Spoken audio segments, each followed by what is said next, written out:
Gainesville, Florida, Sports Channel presents University of Florida football. Today, the Furman Paladins take on the Fighting Gators. Hello again, everybody, and welcome to Gator football once again on Sports Channel. I'm David Steele along with Jim Yarborough. Today's game features the Gators against 1AA powerhouse Furman. But the big question around Gainesville and Gatorland this week has been regarding how the Gators would respond to NCAA sanctions imposed on Thursday by the NCAA. As you probably are aware by now, the basketball program loses a couple of scholarships, has to return some NCAA tournament money to the NCAA. But as Dr. John Lombardi pointed out at a press conference on Thursday, it is the football program that really gets the brunt of the sanctions. Now, the University of Florida recognizes that these penalties are within the range of those that the NCAA may impose and has imposed in other cases.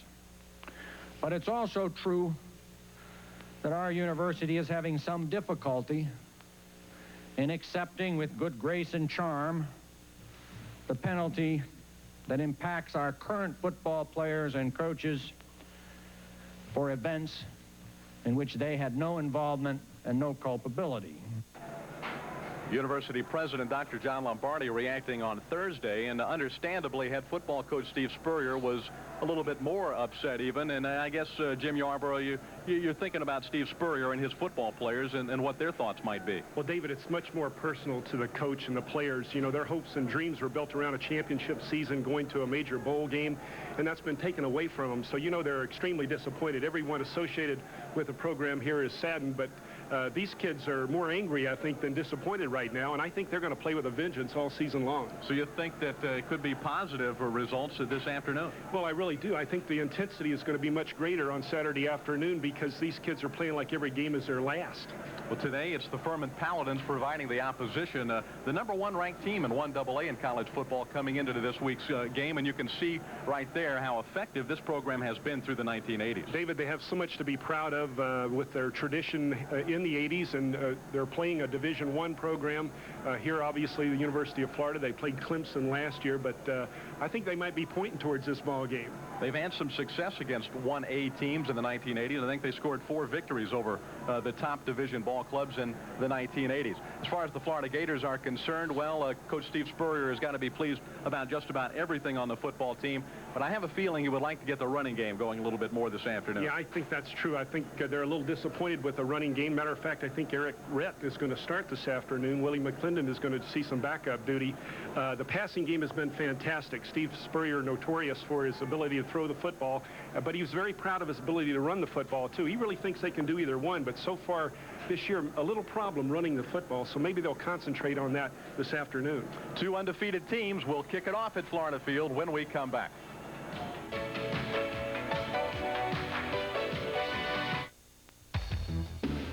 I've got a lot to do this weekend. I gotta have some help. You gotta check out the new Scotties. They made changes. Big changes. Come on, check it out. The new Scotties. Find more of everything you're looking for every project without looking all over. In one place. Check it out. You gotta check it out.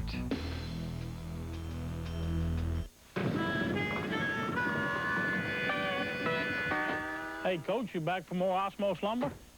That's right, Jimmy. I'm back for the best treated lumber money can buy. Osmos is clean and straight, plus I get a 40-year guarantee on every piece. What you building with all this lumber? We're building some new bleachers for our Gator fans because the Gators are coming back. Isn't that right, big fella? Good gracious. Look, if it doesn't say Osmos on the tag from Great Southern Wood, believe me, you don't want it.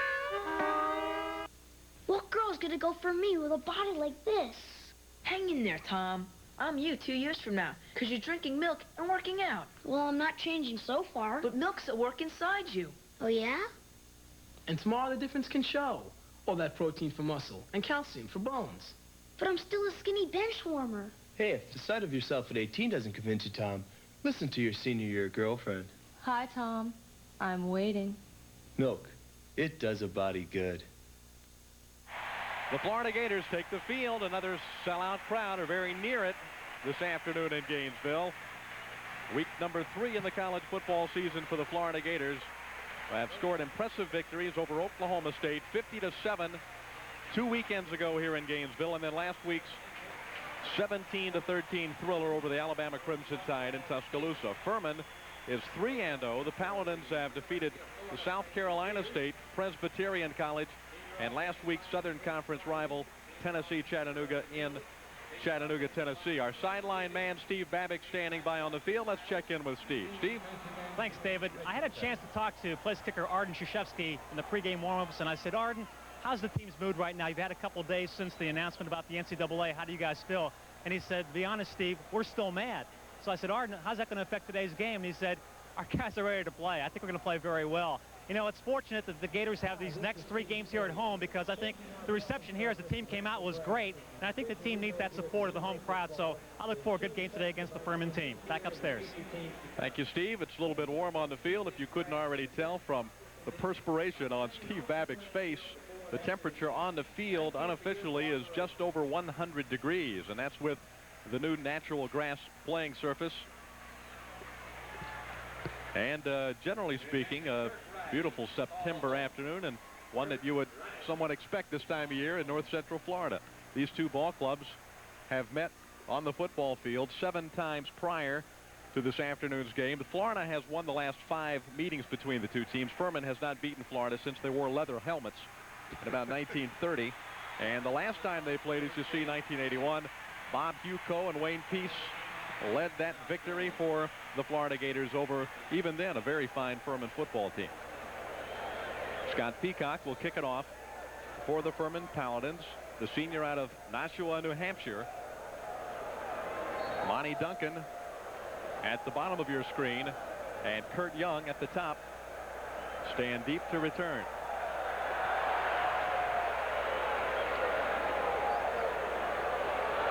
And it is Kurt Young from about the 10-yard line, and down he goes at the 19. The tackle made by Bill Ballard, a reserve linebacker for the Furman Paladins.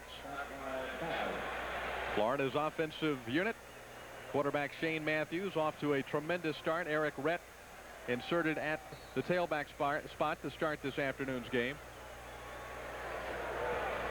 A veteran offensive line for the Florida Gators, which is anchored by junior center Cal Dixon, a sophomore first-team All-America just a year ago.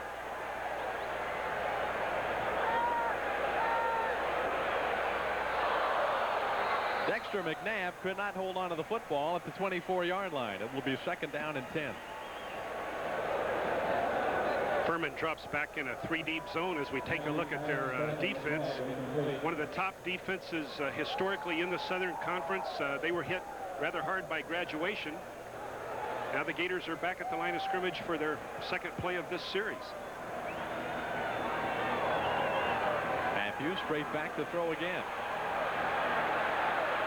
There is a penalty flag down. The ball is caught by tight end Kirkpatrick at the 27-yard line. Well, let's see what the penalty flag is all about. This will be about a yard shy of a 1st down. It looks like it might go against the home team. Taylor Quarles made the play defensively for the Paladins, but it might be that we had a holding in the Florida backfield as Shane Matthews was chased out of the pocket. Clint Crocker, David, number 71, had excellent pressure right there. Got on the corner of the offensive guard, and that might have been where the holding was called, but excellent pressure by Crocker. As I was mentioning, these kids were hurt by graduation. Lost about 5 starters off that defense. But their defensive ends, Kelly Fletcher and Chris Roper, were both all Southern Conference performers, and both moved on, both academic All-Americans as well, as I understand. Tough to replace kids like that. Matthews from his end zone. Throwing for Kirkpatrick, but really just got rid of the football. Furman had good coverage. Jason Grant was there. That play was designed as a rollout to get the quarterback a little bit more time to look downfield. Matthews drops back initially, then rolls out to the right. The fullback McNabb double teamed on the defensive end with the offensive tackle, and Matthews was outside easily there, but Kirkpatrick, his primary receiver, was well covered by Jason Grant. The Gators find themselves in a 3rd down and 20. We are early in the first period from Florida Field in Gainesville. It looks like another sellout crowd. There were just a few tickets left before the start of this afternoon's game. An official timeout for some discussion. Now we're set to resume play.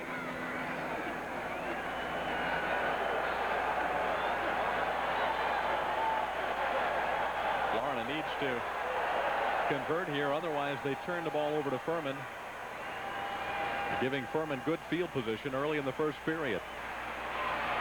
Matthews is going to be knocked down.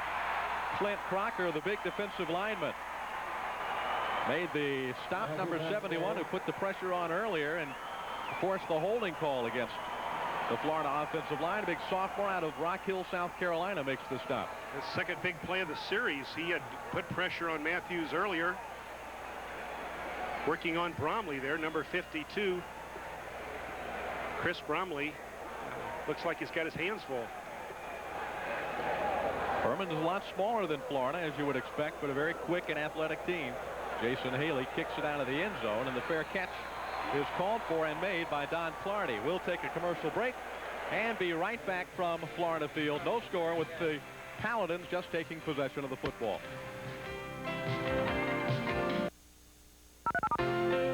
Markdown closeout. Now at Coggin Honda, the year-end sale to end all sales. $1,000 in cash says Coggin will beat any Honda deal in the state of Florida. With truckloads of exciting new 91 Hondas arriving or on the way, Coggin is making final markdowns on every 90 Honda still in stock. Guaranteed unbeatable closeout prices on new Accords, Preludes, Civics, and CRXs. For best selection, hurry to Coggin Honda, Atlantic Boulevard near Regency Square.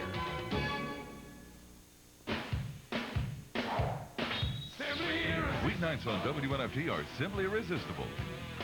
At 7, join a macho housekeeper who cleans up with comedy on Who's the Boss? Then at 7:30, the laughs are on tap at everyone's favorite watering hole, Cheers. Monday through Friday, 7 to 8 p.m., Who's the Boss and Cheers. All on WNFT. We're irresistible.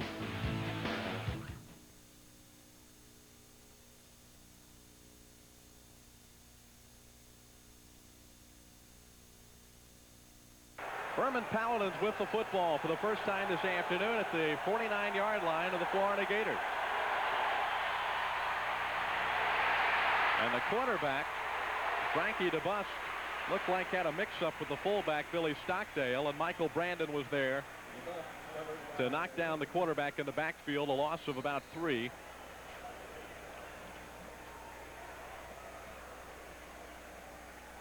Jason Haley got off a pretty nice 40-yard punt out of the end zone with no return. That was an excellent job.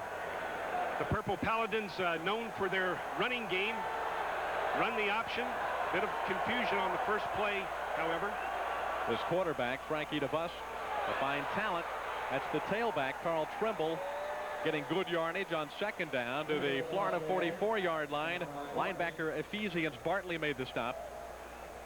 That Paladin offensive front, an outstanding group. They lost only one starter from last year. The center, Steve Duggan, a 3-time All-Southern Conference performer. Brad Culpepper and Michael Brandon working against a tough guy there right up the middle. Damon Bradley in at quarterback. And did not get the first down. B. Bartley made the tackle. That was unusual to see a substitution at quarterback. I didn't see that. Yeah, a freshman out of North Myrtle Beach, South Carolina. Bradley checked in, but there's a penalty against the Gators. I don't believe DeBusk was hurt. We take a look at the replay, which Furman did not get the first down on. DeBusk is back on the field now. Perhaps Bradley a better runner, and they wanted to get him outside. Well, that's hard, on the option. Hard to imagine as well as DeBusk runs that option. Now he's their third leading ground gainer, the quarterback is, for the Purple Paladins. Tailback, fullback, quarterback. That's how they run the ball. That's a first down for Furman. The Gators have not been a heavily penalized team this year, but have picked up 2 quick ones here in the first period. Gators defensive front 4, anchored by All-American Huey Richardson, solid group of linebackers, and the defensive backfield. Will White picked off 3 Alabama passes last week. A Furman first down. Fullback Billy Stockdale is wrapped up after very little yardage. Mark Murray made the tackle, number 54, in that Gator defensive front. Mark Murray from Apopka, Florida, getting penetration, clogging things up. Had no chance right there on the option. Frankie DeBusk, the senior out of Greenville, Tennessee, did not have one of his better weeks last week in a victory over UT Chattanooga. Jerry Odom, the linebacker, comes slashing through to stop the quarterback on the option play. They lost a couple back to about the 41. Boy, your linebacker, your inside linebackers have got to be on their toes working against the option offense, and Odom was right there for that play. Yeah, if they take the bait on an inside run and the quarterback can get outside, very difficult to stop. A lot of pressure on that inside linebacker. Furman with terrific field position here on their first offensive effort of the afternoon. Penalty flags again, stopping play as DeBusk goes down.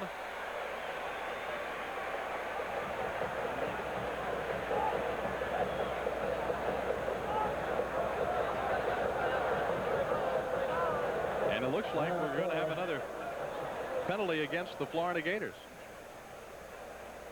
And timeout has been called. We'll straighten it out for you when we come back to Florida Field. No score in the first period.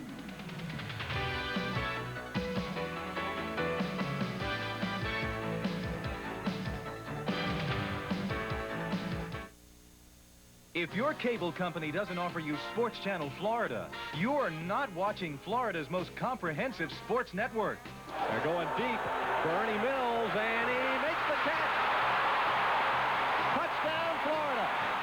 Sports Channel has your ticket for complete coverage of the Florida Gators, Miami Hurricanes, South Florida Bulls, Jacksonville University Dolphins, and exclusive coverage of the National Hockey League. Hunter and Chelios have their sticks up in the spot. Corson for the front of the net.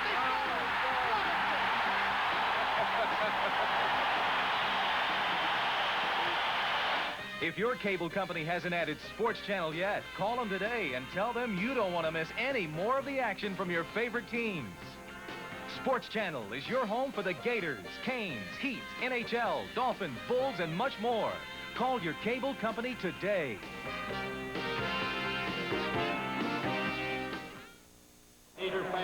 The broadcast rights to today's telecast have been granted to Sports Channel Florida by the University of Florida solely for the entertainment of our audience.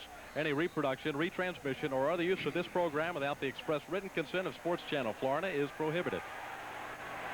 There was no penalty on the last play. Florida was simply confused about its defensive coverage and called timeout. Big third down. The tailback, Carl Trimble, gets a couple of yards to about the 38-yard line of the Florida Gators. Huey Richardson wrapped him up, and that will bring up fourth down for Furman. On third and long, trying to cross that Gator defense up by running the draw. You'll see Huey Richardson come in from the top right on your screen. There comes Huey. Excuse me, on the draw. Furman's Chris Wade back to punt from near midfield. The rush is on, but Wade gets it off. Bonnie Duncan signaled the fair catch, let the ball hit, and again Florida is in miserable field position after a 34-yard kick by freshman Chris Wade. The Gators will have the ball at their 5-yard line. There's no score with 10 minutes and 18 seconds left to play in the first quarter. Boy, this is a dramatic drop-off, isn't it, from the intensity of the first ball game and then the Alabama ball game. This thing is boring so far. We got to get something cranked up out there. Sophomore quarterback Shane Matthews with McNabb and Rhett behind him. This is Eric Rhett. Out across the 5 to about the 7 or 8 yard line. The nose guard, Alan Edwards, and the tackle, Jeff Sanders, combined on the stop. Jimmy Satterfield, the head coach for the Furman Paladins, replaced Dick Sheridan. He did such a tremendous job in the late 70s and early 80s in getting the Furman football program on the map. Coach Satterfield has just kept the tradition rolling right along. Satterfield was an assistant under Dick Sheridan. Oh! And it's picked off. Jason Grant tackled from behind at the 4-yard line of Florida. Oh, that was a world-class hit right there. Trey Everett coming across the middle. Let's see who gets a piece of it. Oh, we don't see the big turnover after the gigantic hit. Kirkpatrick saves a touchdown. Furman's got the ball at the Florida 4-yard line, and a small gathering of Paladin fans from the upstate in South Carolina are on their feet.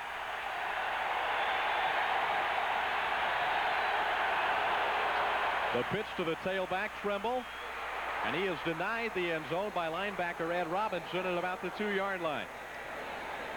Del Spear, number 4 for the Gators, was late getting into the ball game and was offside. He's out of your picture right here, but Gators are flagged for offsides, so the Paladins are going to save a down, be first down again.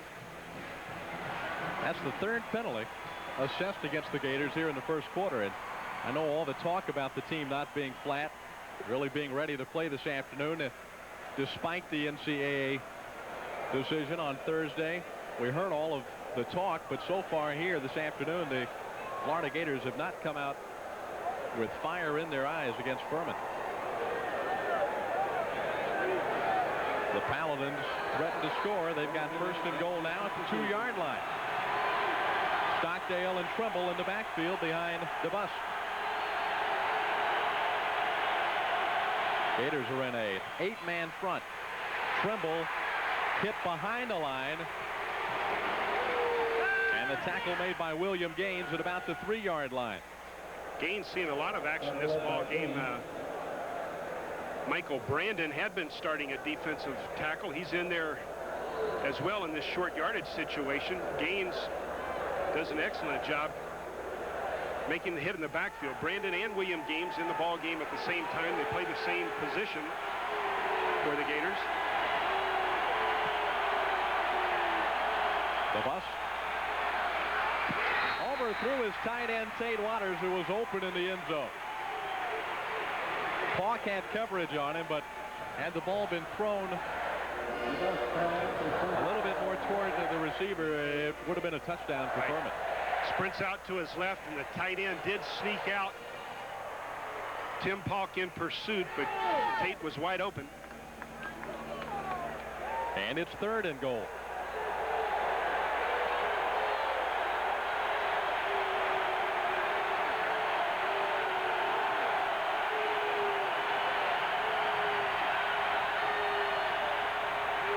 The bus on the option will get nowhere. Florida's defense standing tall in the shadow of the north end zone. Huey Richardson made the tackle. It'll be 4th down, and here comes Furman's field goal team. And I think you'll see Tim Paulk in on the action again. There's Huey Richardson, and there's Gerald Odom, and finally Tim Paulk, the 2 inside linebackers. As you see big Huey right there. Just the Gators winning the battle at the line of scrimmage on that series. Gators with their back to the wall. Here comes Furman looking for 3 points. Glenn Connolly to try and put the Paladins on top. He's 2 out of 2 this season. Barefooted Connolly kicks it through, and Furman is on top 3-0 thanks to the pass interception, which gave the Paladins the football at the Florida 5-yard line. 8:42 left in the period. Furman 3, Florida 0. We'll be right back.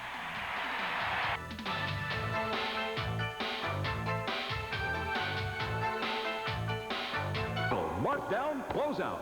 Now at Coggin Honda, the year-end sale to end all sales. $1,000 in cash says Coggin will beat any Honda deal in the state of Florida. With truckloads of exciting new 91 Hondas arriving or on the way, Coggin is making final markdowns on every 90 Honda still in stock. Guaranteed unbeatable closeout prices on new Accords, Preludes, Civics, and CRXs. For best selection, hurry to Coggin Honda, Atlantic Boulevard near Regency Square.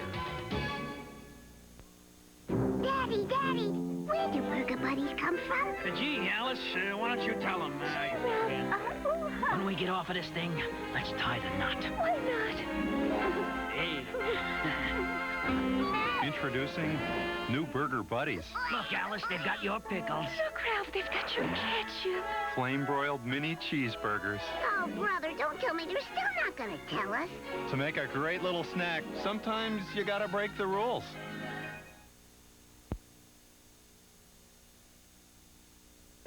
You're looking for Gator programming. Sports Channel's got it. On Thursdays, the Hotline with Coach Steve Spurrier. Football replays on Saturday night. Next week, Mississippi State against the Gators.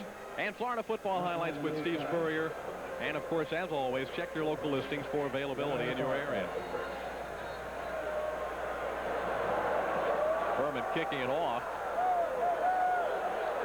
as Scott Peacock sends it deep. And Monty Duncan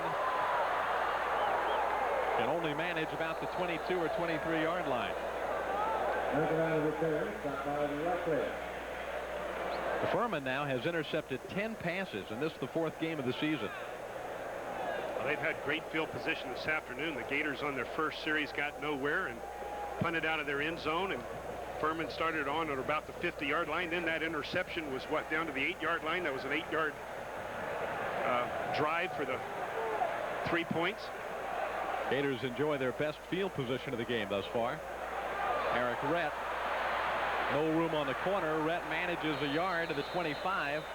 Somebody's helmet comes flying out of the pack. Jeff Sanders made the tackle for Furman.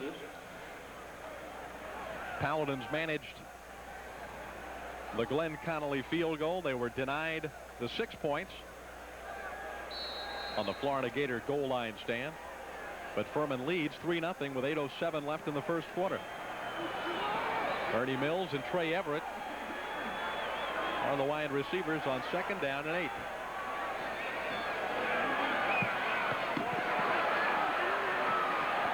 Everett nowhere to go. Try to get the ball to Trey Everett on the short side of the field with a quick screen. Gators line up on the hash mark nearest to this sideline, then throw the quick screen to the short side of the field, trying to get some room for Trey Everett right there, but just great reaction by that Furman defense. He had very little room to maneuver. Everett tackled by all Southern Conference linebacker Kevin Kendrick. Now it's 3rd and 7. Dexter McNabb, the fullback, wide open, has the first down. The Gators' first of the afternoon, out to about the 32-yard line. Again, Kendrick and the fellow linebacker Coda Suttle in on the stop for the Paladins. There, basically, the Paladins had 8 men in coverage, only rushed 3, and those 8 guys dropped back rather dramatically. Matthews was able to dump the ball off to his fullback. The fullback has not been a primary or key receiver for the Gators this year. They like to go primarily to the outside receivers, but right there picked up the first down. Tailback Willie McClendon picks up 4 yards on first down. Coda Suttle, the linebacker, made the tackle. No huddle. Willie McClendon again on the replay. Eric Rhett started this afternoon. Coach Spurrier very impressed with Eric Rhett's progress. Willie McClendon comes in now seeing duty as well, but the Gators in no huddle. McClendon, short side of the field. Nice cut back to the inside. McClendon to the 46-yard line of Furman. Ivan Johnson took him out of bounds. David, what was impressive there, and I think something Willie McClendon has to learn, is take your time. Don't run up the back of your fullback. Look, right here, he just hesitates for a second, lets his blockers do their job. Then there's a gaping hole.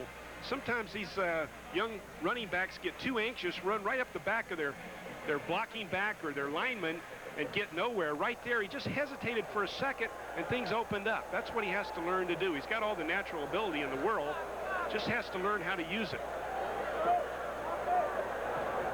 Kelvin Randolph is the fullback. McClendon in the wide open spaces to the 20-yard line.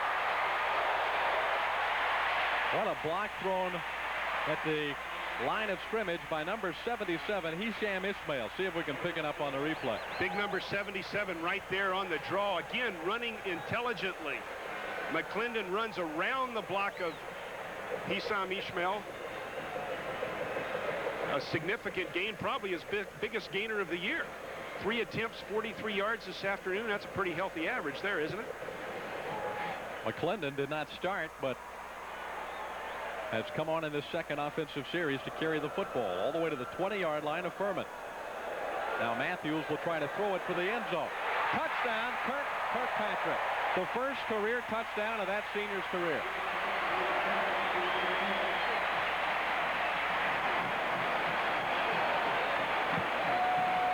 Kirkpatrick gets in the zone right behind Jason Grant, number 38, and Vinton Bell, number 44. Wide open in the seam. Kirkpatrick, very prominent in the Gators offense this year. That young man's going to catch 50 or 60 passes this season.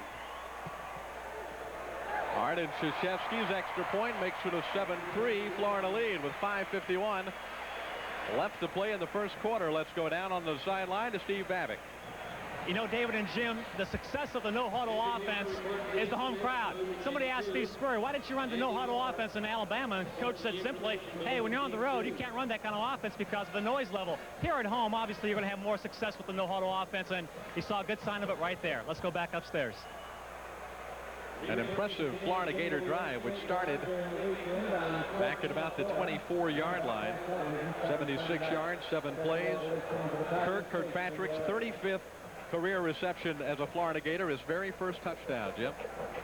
Was that his first touchdown? Well, it won't be his last, will it? He's Coach Spurrier, when he saw Kirkpatrick in spring practice, said, hey, this is as fine a tight end as I've ever coached, and he's going to be a big part of our offense, and we're going to get the ball to this young man. And what that does too, David, is opens up territory for Ernie Mills, Trey Everett, Barber, all the wide receivers when you have an effective tight end like Kirkpatrick. And hard to believe that's his first touchdown pass. Ryan Ruland, a freshman out of Altamont Springs, Lake Brantley High School, kicks it away.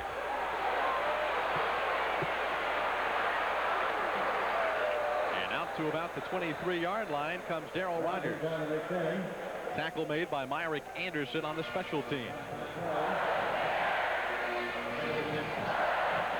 76-yard drive, 7 plays. The running of Willie McClendon, the passing of Matthews and Kirkpatrick put the Gators on top 7-3. First time Furman started in their own territory in this ball game.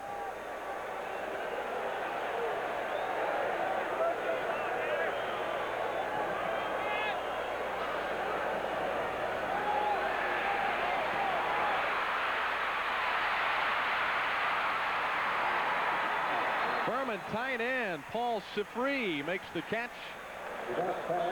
Sifree was not expected to play a lot, if at all, this afternoon.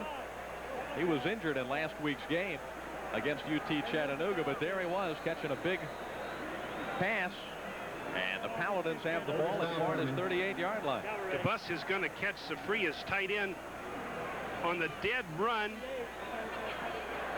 Big guy strips a couple of tacklers away and moves down inside the Gators' 40-yard line.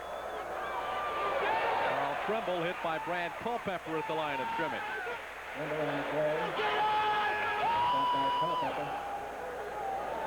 Brad Culpepper, the senior out of Tallahassee, making his 15th start.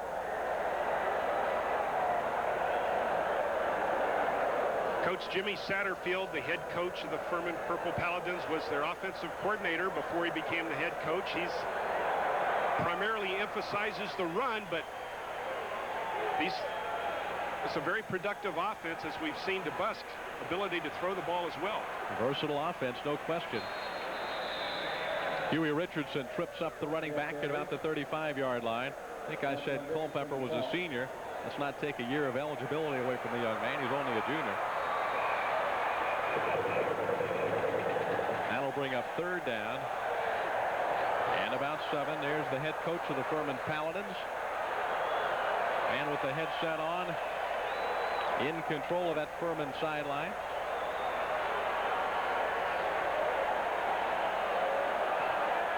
Although they are about to run out of time to get this play off, but they get the snap away. Maybe they've been better off with a 5-yard penalty. V. Bartley and Huey Richardson caved in on DeBus and dropped the quarterback for a loss of 4. Yeah, first of all, they were late getting the right personnel in the game. Then they were confused on what they were doing, and then the Gators were coming with a blitz. So that play had no chance. Gator defense rises to the occasion, and the Paladins will punt the ball away. Earlier in the game, Chris Wade put one inside the 10-yard line in this type of situation. And once again, he's going to back the Gators up as the ball rolls out of bounds at Florida's 8-yard line. Nice job of punting again by Chris Wade, a 31-yard kick. Again with no return. Well, in terms of field position, the Gators have had terrible field position throughout the first quarter, starting inside their 20 on every occasion, this time starting inside their 10.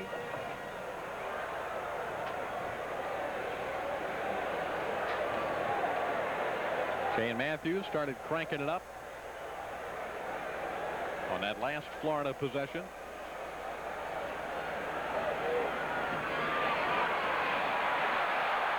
Back to the freshman tailback, Eric Rett. Ivan Johnson makes the tackle. This is a trap play with a lead block by your fullback, and we see young Eric Rett, who has the ability to drag tacklers with him as well. 4-yard average this afternoon.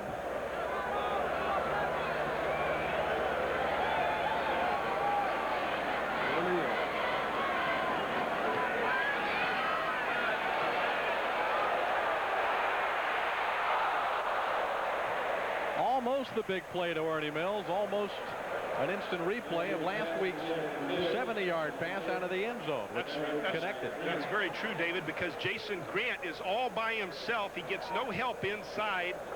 Shane Matthews sees he has Ernie Mills all alone, but Jason Grant is able to break on the ball and just deflect it before it gets there. He just got his hand on an excellent play by the quarterback, who was out there all by himself.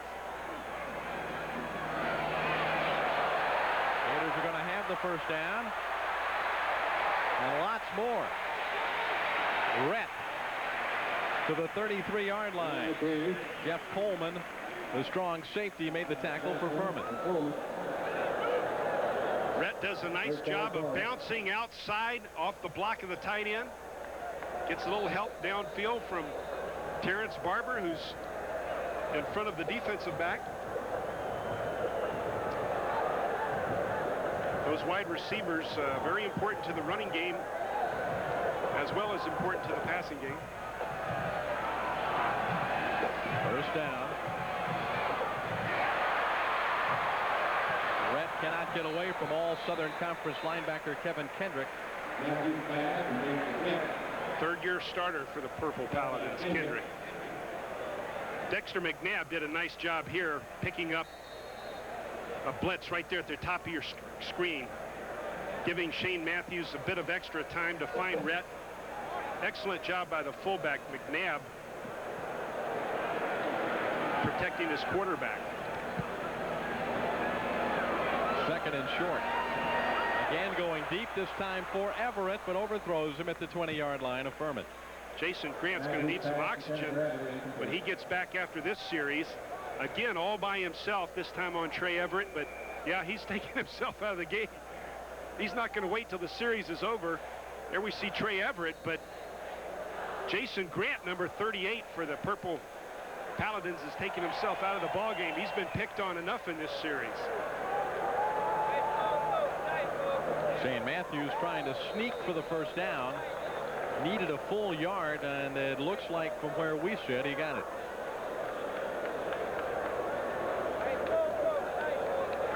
And they have signaled first and 10. Linebacker Robert Beavers hit him head on in the gap. The sophomore quarterback got the necessary yardage. Head coach Steve Spurrier trying to pick up his third victory with the Florida Gators.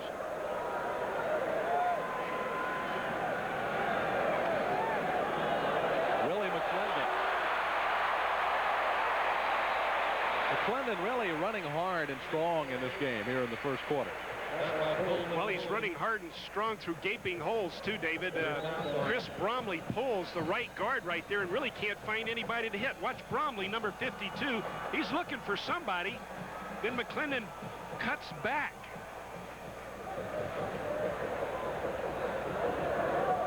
Again, running wisely. McClendon using his mental abilities as well as his physical abilities this afternoon.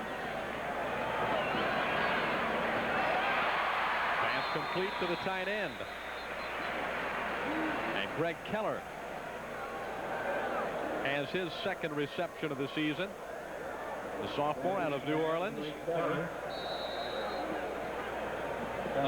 Great pass protection once again. Rich McGeorge, who was a tight end with the Green Bay Packers. As we look at the Gators tight end Greg Keller, Rich McGeorge doing a great job coaching this offensive line. He's been with Steve Spurrier at Duke University, and he's doing a tremendous job here this afternoon and this season coaching that offensive line. That's the end of the first period from Florida Field. The Gators driving with the football and leading 7-3 against Furman.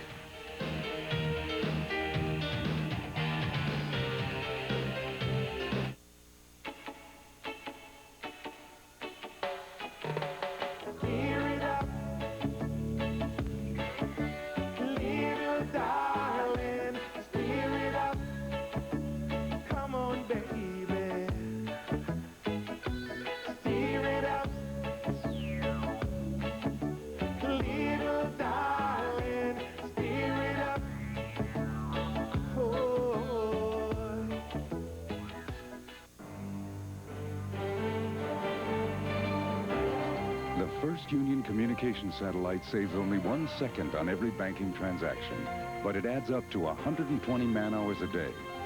So First Union can give you millions of dollars in extra service at no extra cost. First Union is a leader in space because we want our service to be the best on Earth. First Union service, we guarantee it. Sunny makes it all just right. We put our best in every bite. When you've got a taste for barbecue, Sonny's satisfies with every bite. Chicken, ribs, beef, or pork. Sonny's barbecue flavor is cooked right through, not just spread on. So every bite is barbecue at its best. Served just the way you like it, fast, and always with a smile. So come to Sonny's Grill Pit Barbecue for barbecue at its best. 'Cause everybody loves to eat at Sonny's. Barbecue at its best. Willie McClendon has already rushed for 58 yards, and fellow tailback Eric Rett 30 yards rushing. There you see the rushing yardage. This is a Gator team that in the first 2 games of the season has gotten most of its offensive production. In fact, 73% of it from the pass. Matthews going for tight end Kirkpatrick, and 6 points, but overthrew him at the 10-yard line. Kirkpatrick was there, and Matthews needed to zip the ball in there to him if that was going to be completed, but he floated it a bit, and Kirkpatrick wasn't able to get to it. You know, talking about the running game, I think this is probably the first time this year at any time during a ball game that the running stats have been greater than the passing stats for the Gators. And we thought that they might try and emphasize the running game this afternoon. And yet the touchdown came on a pass to the tight end. Eric Rett, high steps across the 30. Linebacker Robert Beavers with the tackle. First down, Florida. Well, initially there's a big pile at the line of scrimmage. Then watch Bromley. Watch number 52. He's going to move that pile over a foot, and Eric Rett has some daylight. Initially nothing there, then Bromley comes over and does his job. Gives Rhett an opening. Gators have made it tough on Furman defensively by getting so many yards on first down on this series. They've had a lot of 3rd and 1, 3rd and 2nd and 1, 2nd and 2, 3rd and 1, enabling them to gamble a little bit. Again, throwing deep. Almost a great catch by Eric Rhett at the goal line, but pretty good coverage by Taylor Quarles. Would have been a sensational catch by number 33 had he pulled that in. I thought he was going to make it. He saw the ball. Quarles didn't. Quarles is in excellent position but doesn't see the ball. Rhett did. Almost comes up with a one-handed grab. An excellent effort nonetheless, but look at this. Almost gets it. He's got one hand on it. Quarles is there but never saw the football. You got to find that football as a defensive back.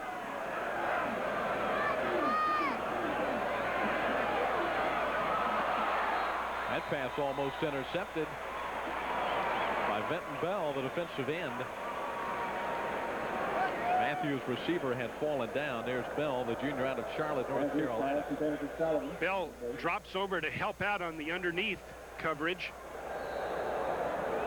Jerry Booker was the cornerback who was behind the Gator wide receiver, but Matthews a little short on that one. Well, that one could have been a big play. And Bell caught the football. He had nothing but green turf in front of him. Now it's 3rd and 10. McClendon draws the crowd quickly and is close to another Florida first down. He was trying to get the 18. The spot is going to be closer to the 19-yard line, so they're a good yard shy. And let's see what Steve Spurrier decides here early in the second period. His team leading 7-3.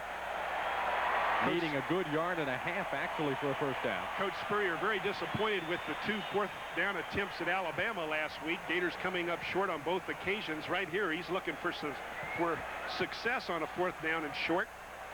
See if they can get it. Tailback, fumble. That will not do it. Furman has the football at the 23-yard line. They were going to try and power it in there, but I don't think he ever got the handoff. No. I think he laid it on his hip. No, and I don't think he would have had the first down had he held on to the football. Furman really closed it up. The ball recovered by Venton Bell.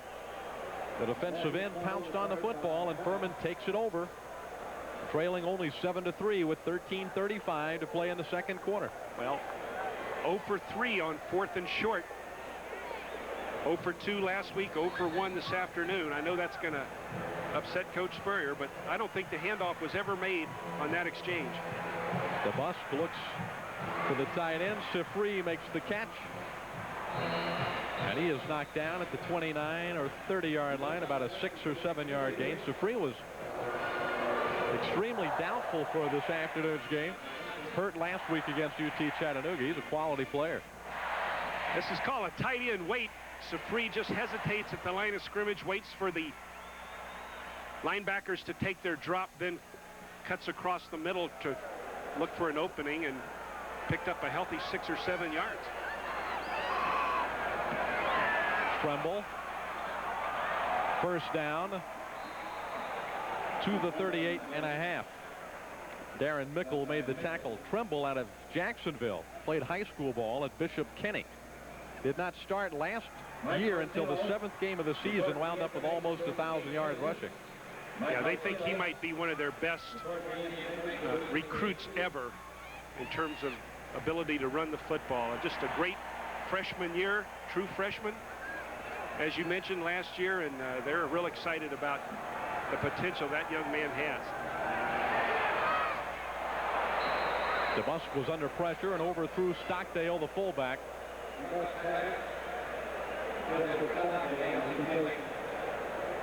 James Spear, David, who plays the Gatorback position, I think had coverage right there, and he was very fortunate that that was incomplete because he knew he'd be answering to Coach Jim Bates on that one. He just got hung up at the line of scrimmage, and DeBusk did a nice job of finding the open man, but just overthrew the ball.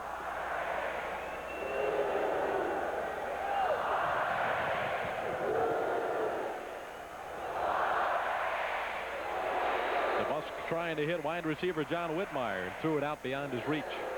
You got a glimpse of what Frankie DeBusk has accomplished at Furman. They've had some fine individual players. Quarterback and other positions. Remember, David Whitehurst was a quarterback at Furman in the mid-70s. Had a professional career with the Green Bay Packers. Stanford Jennings was a running back extraordinaire in the early 80s.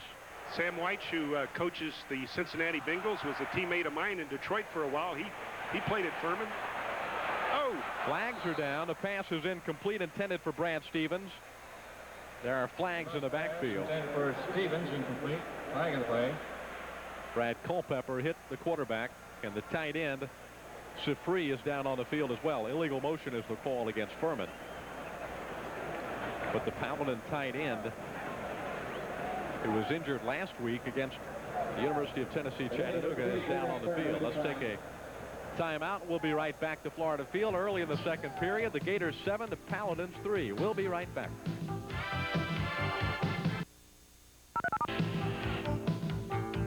Final markdown closeout. Now at Coggin Honda, the year-end sale to end all sales. $1,000 in cash says Coggin will beat any Honda deal in the state of Florida. With truckloads of exciting new 91 Hondas arriving or on the way, Coggin is making final markdowns on every 90 Honda still in stock. Guaranteed unbeatable closeout prices on new Accords, Preludes, Civics, and CRXs. For best selection, hurry to Coggin Honda, Atlantic Boulevard near Regency Square.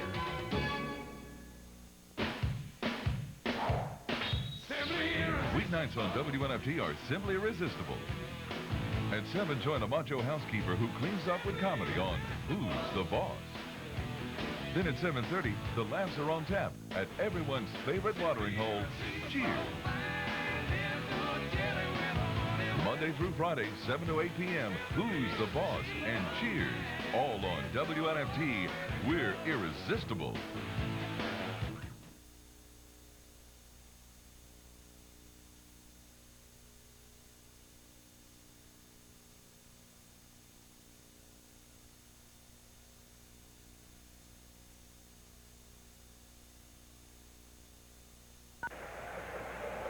Florida leads Furman, but only by the score of 7-3 early in the second period. Let's go down on the field quickly to Steve Babbitt.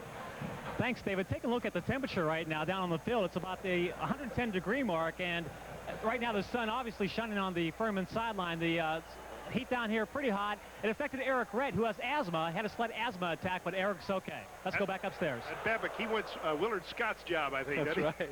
He's looking good down there in the heat. Well, those weather reports, we're getting those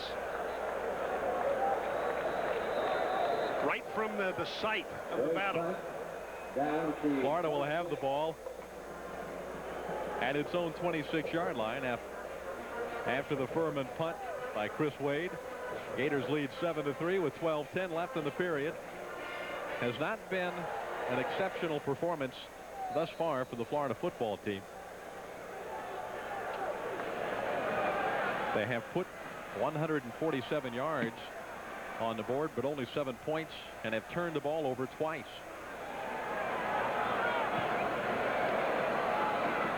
Play action. Matthews double pump. Rhett hit from behind by Darrell Rogers, the cornerback, to save what could have been a much bigger play for the Florida Gators.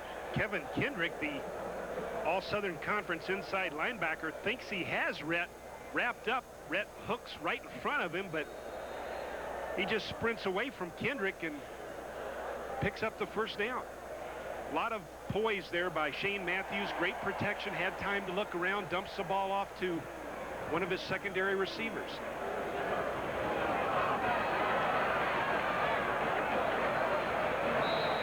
Rhett to about the 40-yard line.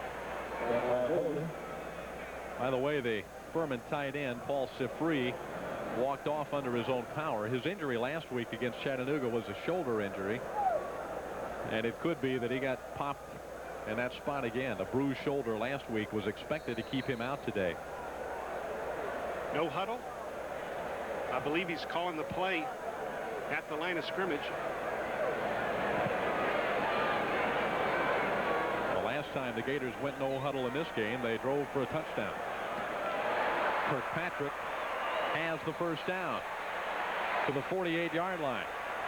Kendrick again in on the stop. Corey Holden, number 47, By Kendrick. has the first shot at Kirkpatrick. Once again, the senior tight end catches everything he touches. Matthews does a nice job of drilling in between those 2 8s on his jersey. Once again, the Gators line up without the huddle.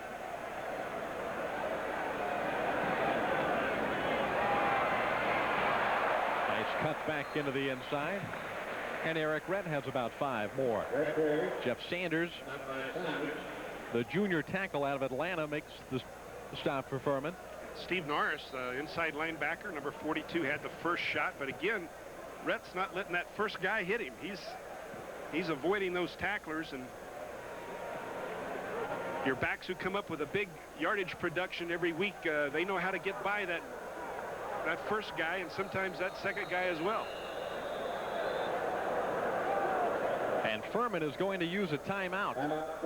With 10:09 left in the first half. The score, the Gators 7, the Paladins 3, and we'll be right back on Sports Channel.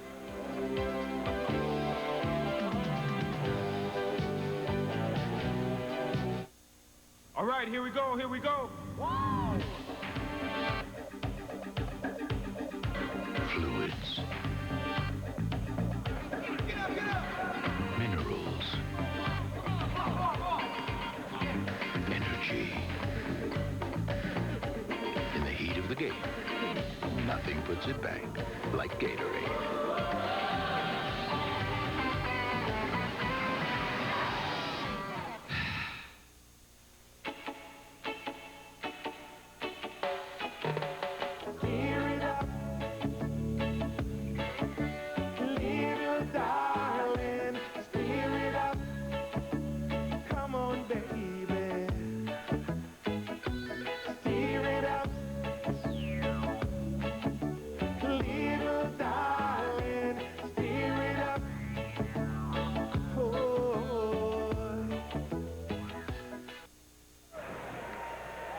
Sports Channel's next Gator football game will be Saturday, September 29th, 11:30 p.m. You'll see the Mississippi State Bulldogs take the field against the Gators at Ben Hill Griffin Stadium in Gainesville. Check your local listings for Sports Channel and Gator Vision coverage of this game in your area.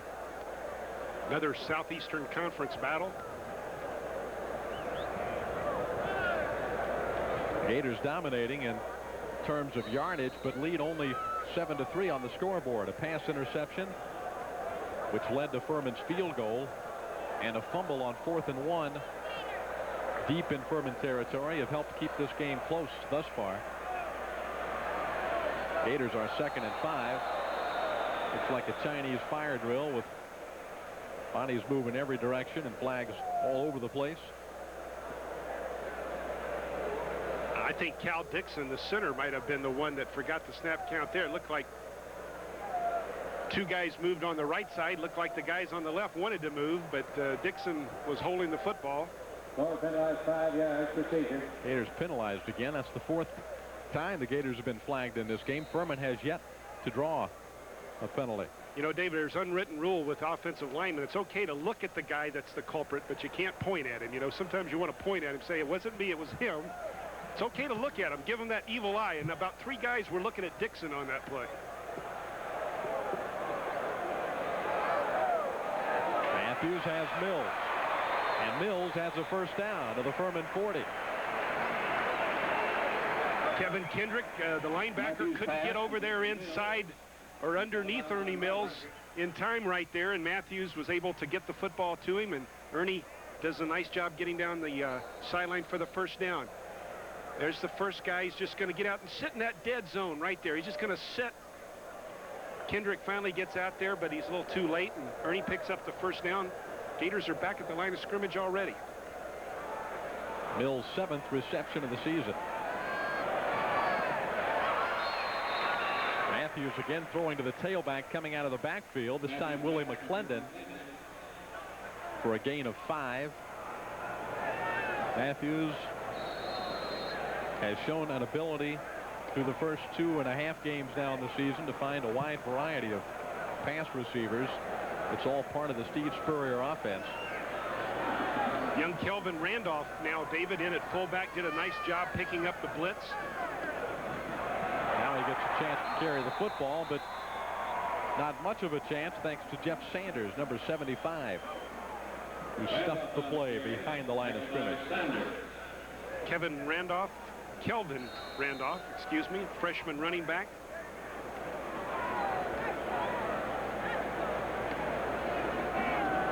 No huddle. 3rd down and 7. Randolph is the only running back. Matthews has 2 receivers to the right, 1 to the left.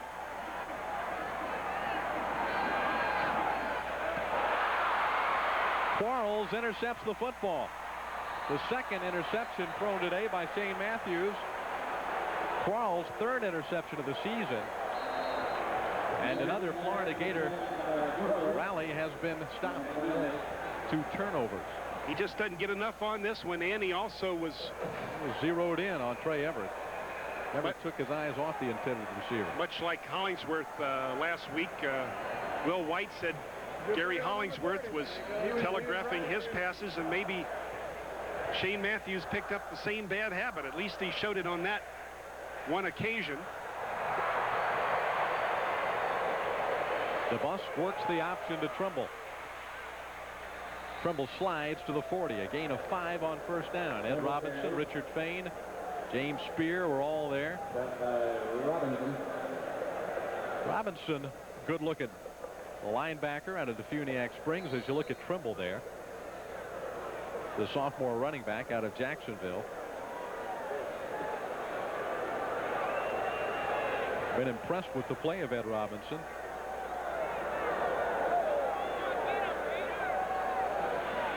Fullback Stockdale hit by Odom and Bartley and Robinson again, number 41. Brad Culpepper down at the bottom of the stack as well.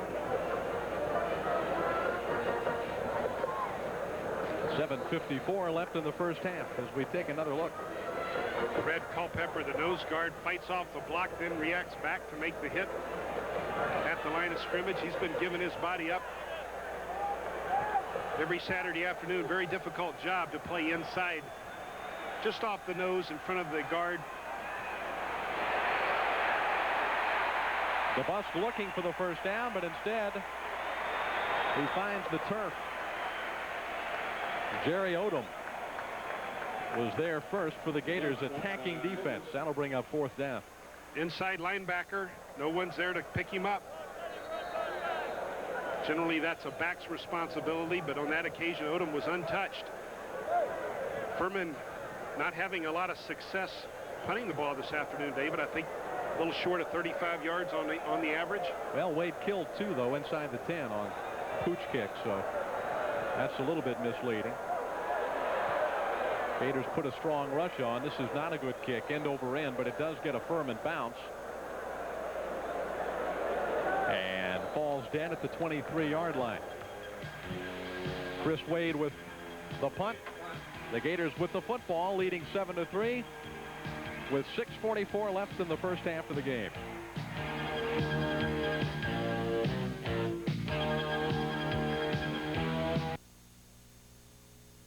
Final markdown closeout. Now at Coggin Honda, the year-end sale to end all sales. $1,000 in cash says Coggin will beat any Honda deal in the state of Florida. With truckloads of exciting new 91 Hondas arriving or on the way, Coggin is making final markdowns on every 90 Honda still in stock. Guaranteed unbeatable closeout prices on new Accords, Preludes, Civics, and CRXs. For best selection, hurry to Coggin Honda, Atlantic Boulevard near Regency Square.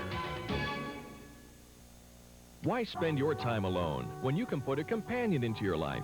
Bringing People Together does just that for all ages, including senior citizens. Established in 1977, Bringing People Together is Florida's most respected dating service that cares about you. We have a warm and effective way of meeting new people. Start enjoying life to its fullest. Take that positive step. Call our main office in Jacksonville, 260-2393. That's 260-2393. His offense back on the field after turning it over. Holding Furman to 3 plays and a punt. Drive starting at the 23-yard line. Matthews will keep and step out of bounds at about the 23-yard line. Don't forget that you can stay up to date on all the latest sports news by listening to the Sports Channel Florida Sports Report daily with yours truly on the radio dial throughout Florida. Check local listings for times in your area. 6:37 left to play in the first half. Florida leads on the scoreboard only 7-3. They've dominated the game statistically. Shane Matthews has already thrown 19 times, but those 2 interceptions have really hurt.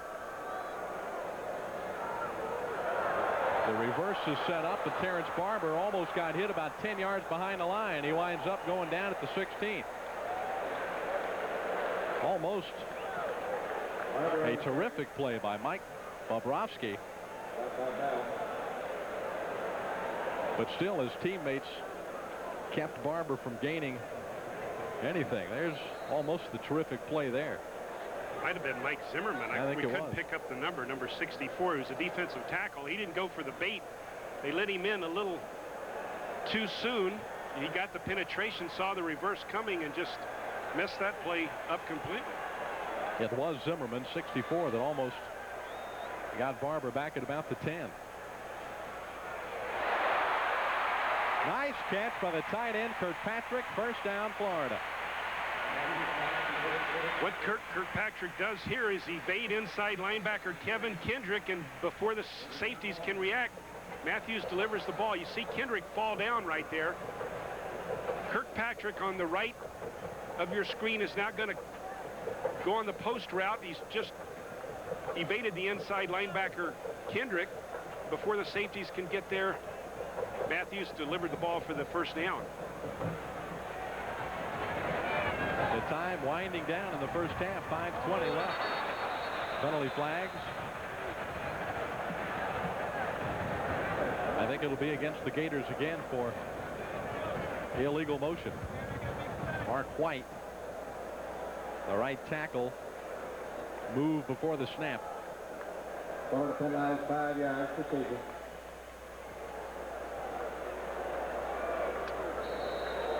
Big offensive tackle all by himself. That's what you call being on a different wavelength, I think. White's done a nice job, though. He's been outstanding the first couple of weeks. Moved from the guard position last season to tackle this year. Matthews will have to step out of bounds again. Again, unable to find an open receiver.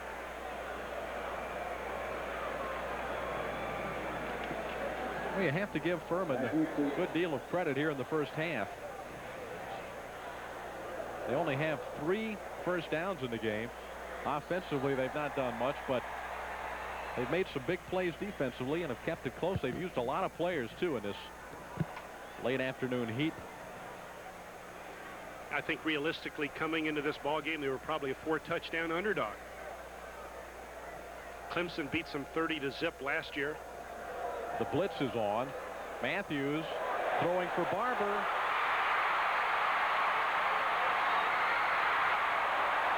Out of bounds he goes at the 19-yard line. Darrell Rogers, number 21, hanging on for dear life, and Barber almost runs away from him. Terrence Barber, the young man who came up with a big touchdown catch at Alabama last week, all by himself. Rogers has no help inside, and Barber almost breaks the tackle for a touchdown. Terrence Barber from Auburndale, Florida, all by himself, reaches down around his knees to pick that one off. Furman had a strong safety blitz on that play. Barber was covered man-to-man. This is Eric Rett to the 9-yard line and close to a Florida first down.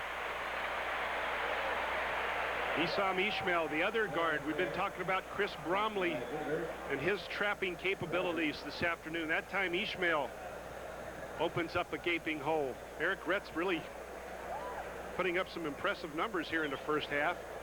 Again, statistically, the Gators dominating in terms of total offense, but as you mentioned, David, those turnovers have really hurt the Gators, and the lead is only 7-3 with about 4 minutes left in this first half. You're going to measure for the first down. He's very near it. You know, this Florida offensive line averages 6'4", 281. Furman's defensive front line averages 6'3", 232. So that's almost a 50-pound difference between the two lines. And that could ultimately be the determining factor in this one as the day wears on, and so does the Furman defense. And generally across the board, when you're talking Division I AA and Division 1A, that's pretty much the difference across the board. And the Southern Conference and the Southeastern Conference, the guys in the Southeastern Conference, on the average, are just generally bigger, stronger, and faster. But the athletic talent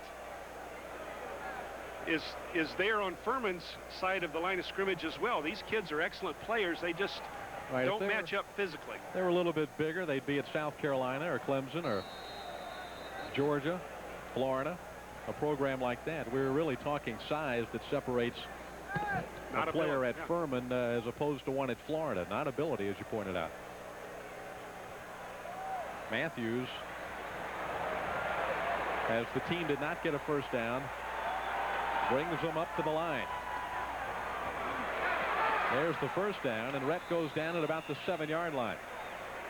Tackled by Ivan Johnson. He's all by himself there, too. There was another tremendous hole. Gators trying to power that football down the field. There's the trap. Here comes Isam. Eric Rhett just trips a little bit right there. Again, a bit of inexperience with the young backs. They get a little antsy.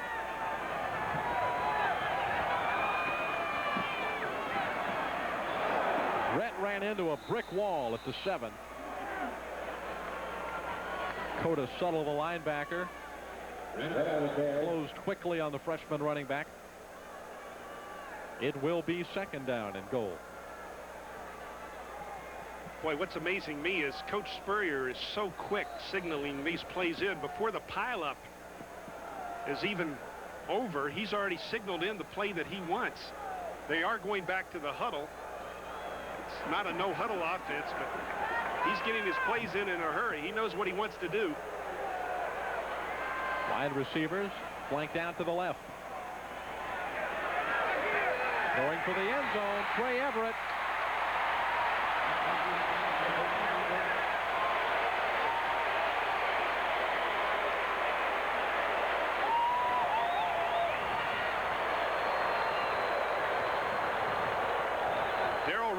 Number 21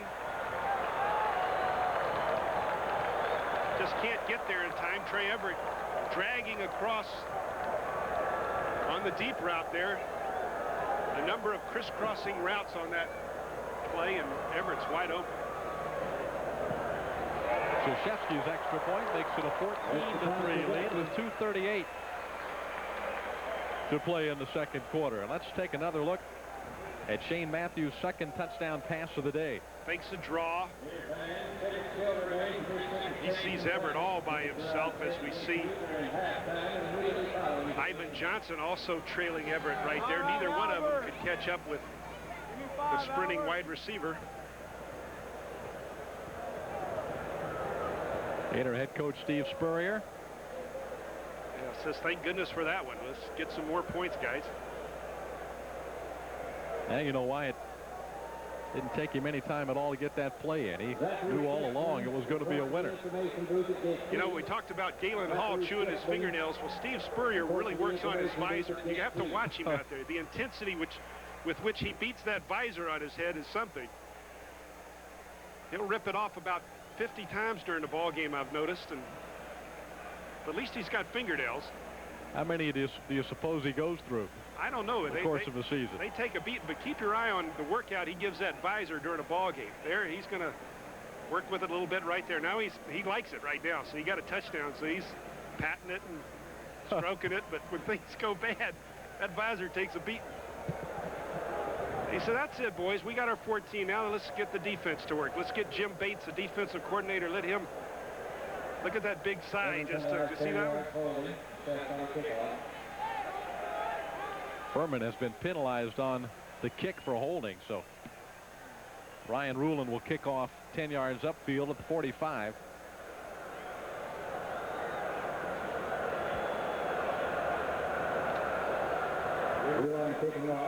And there's the deep man, Freddie Burns.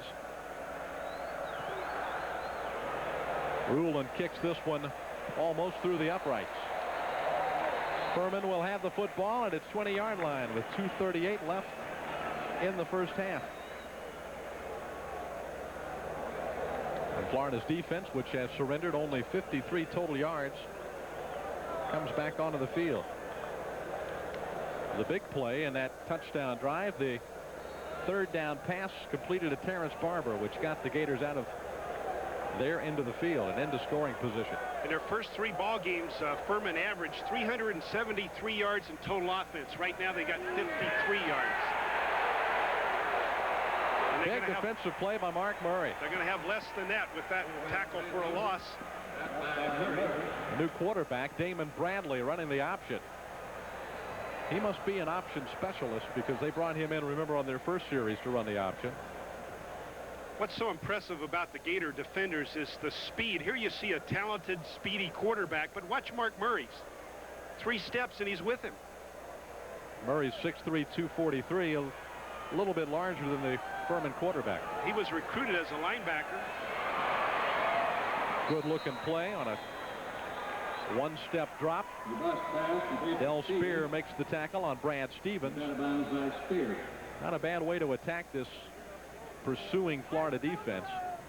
Hit him with quick short passes. Well, especially when you only have 9 yards rushing at this point in the game, you got to turn to another alternative. That was a nice play. It is 3rd and a healthy yard. And Furman has had such trouble running the football, and they fumbled the snap. I think the bus got it back, or did he? William Gaines comes out of there with the football. They've given it to the Gators. He was trying to check off. He had not completed giving the signals to his own team, and I think the center heard a sound. No, it was just a bad exchange. There wasn't any miscommunication between the center and the quarterback. I thought perhaps the center heard a sound and snapped it prematurely, but that was just a poor exchange. 1:54 left in the second quarter, and the Gators have a chance to put more up on the board, leading 14-3 already.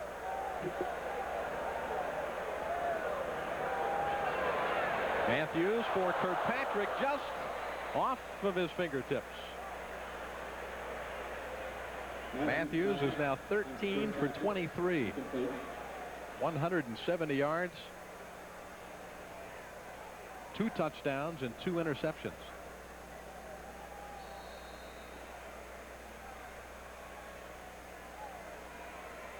.149 left in the second quarter.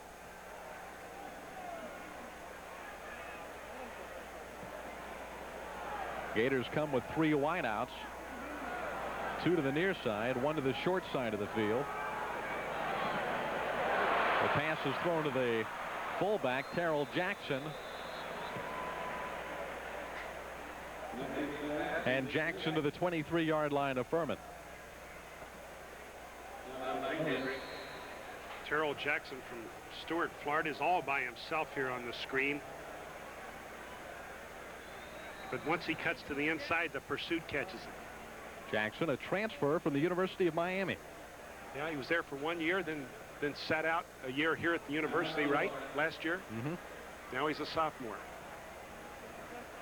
Comes out of one of the premier high school programs in the state, Martin County High.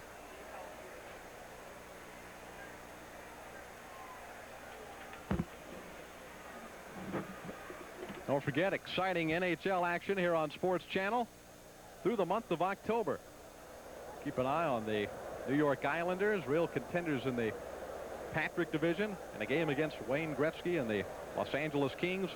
Then on the 6th of October, the defending Patrick division champions against Hartford, a revamped Minnesota North Stars ball club with Bobby Clark as the new GM, and the Buffalo Sabres taking on the Hartford Whalers. All coming up on Sports Channel. You know, a record was set in St. Petersburg the other night with an NHL exhibition. 25,000, the Suncoast Dome. Biggest crowd ever. I think Florida's going to get an expansion team. They've got some stiff competition from cities like Milwaukee and Seattle. A couple of Canadian cities also going for NHL expansion.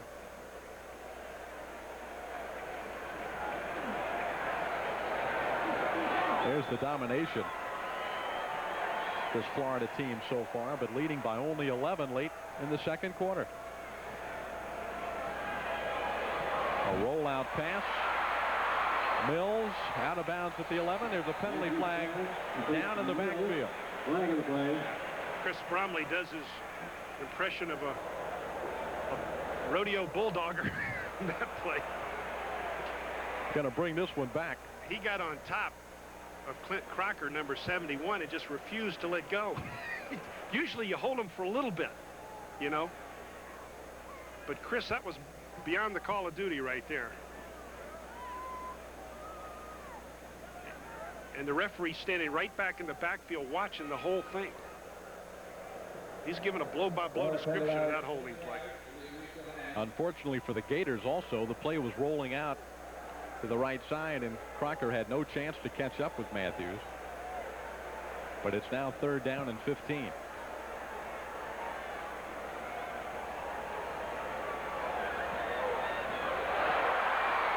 The ball is fumbled. The Gators have recovered it, and now they've ruled it an incomplete pass, which might be a break for Florida. Alan Edwards shook up Shane Matthews and made the ball pop loose. Let's see if he was cocked and throwing or if it was a fumble. Alan Edwards has been a star for Furman. No, he just jarred the ball loose. That's a fumble. That's a break for the Gators if they give that. Well, it might be the difference in attempting a long field goal, although it looks like, well, is the field goal team coming on or the punt team?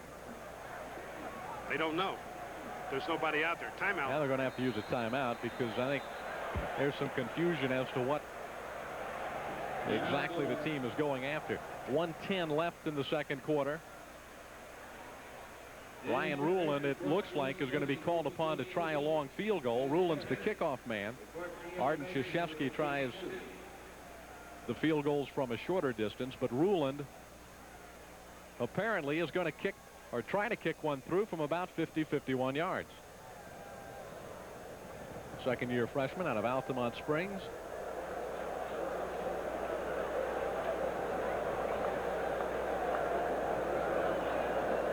Might be experiencing a few butterflies at this very moment. What did Southern Mississippi when they beat Alabama? That was a 52-yarder, I believe, wasn't it? It's not unusual. 52, yeah. Not unusual to see kids in this day and age have the 50-yard range. It's the accuracy, obviously, that's critically important too, but these kids have the range. 50 yards is possible. Johnny Nichols is the holder. Ruland didn't get all of it. And now penalty flags are down, and there's some pushing and shoving. Alan Edwards, number 73, who had gotten that sack, and Isham Ishmael speaking to each other in tongues. You wouldn't want to hear that conversation.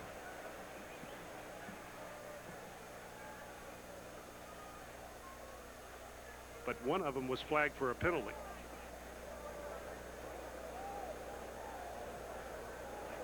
Might not have been suitable for family viewing. It's a personal foul against the Gators, a personal foul against the Paladins. Penalties offset. And does Furman have the football? Or, yeah, I guess so. I thought you played the down over. Maybe a dead ball foul after the kick. It was. They were kind of carrying that play beyond what it should have been. Had a few personal things to say to each other. And a push or two. 1:06 left in the half. Trimble hit by Michael Brandon, the converted tight end. He's made a very effective conversion, I might add, to the defensive line. He looks like he's going to be an outstanding player. A junior now out of Perry. 8 yards rushing, net yards rushing for Furman at this point. And this is a team that's very proud of their running game. Of course, they're in a different division 1 AA, but look at DeBusk. He's minus 16 on his own efforts.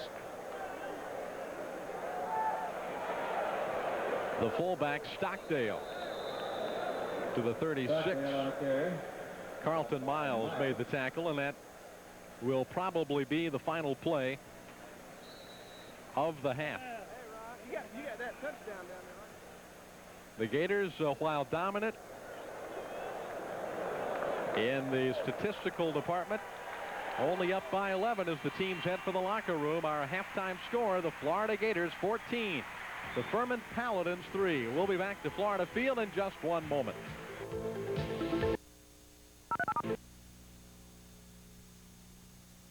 Every day, 40,000 children die from malnutrition, neglect, and diseases we have cures for. This fall, the World Summit for Children will bring together the largest gathering of world leaders in history to address this tragic problem. On September 23rd, we want the people of your city and the world to come together for a candlelight vigil to show these leaders that this issue cannot remain in the dark. Please join us. The hottest hour in television is hotter than ever. It's showtime at the Apollo is all new and all ready to bring you the biggest stars in music and comedy. What time is it when the show's hot, the music cooks, and the comedies fizzle? Showtime at the Apollo. Sunday at 7 on WNFT. This is drugs. This is your brain on drugs. Any questions? Love is in the air on Mama's Family. Will you two go preheat your oven somewhere else? And you're invited. It's just a little get-together. It isn't a prostate exam. For all the family fun. When it comes to high drama, Knots Landing has nothing on his butt. On Mama's Family. Weeknights at 6 on WNFT.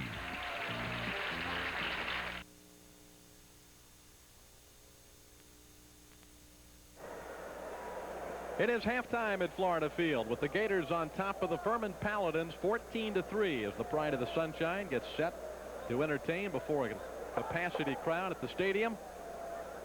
You know, the University of Florida has taken its place now in the fascinating study of lightning. Our halftime feature will meet the man behind this shocking subject.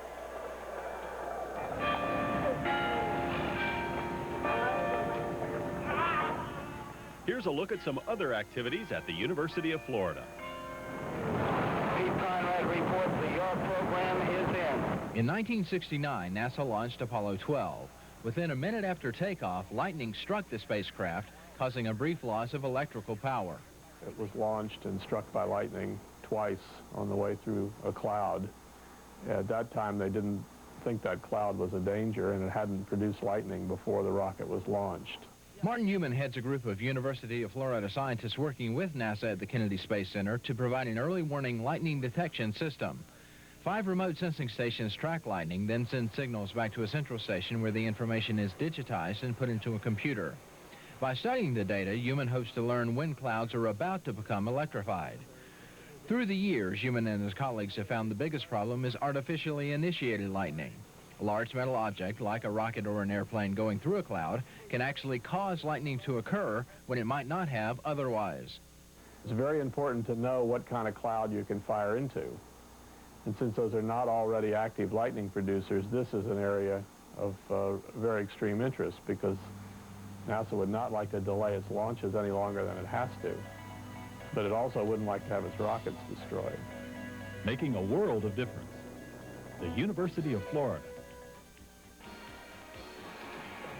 When we come back to the University of Florida campus, Ben Hill Griffin Stadium, a halftime interview with University of Florida Provost Dr. Andrew Sorensen when we come back.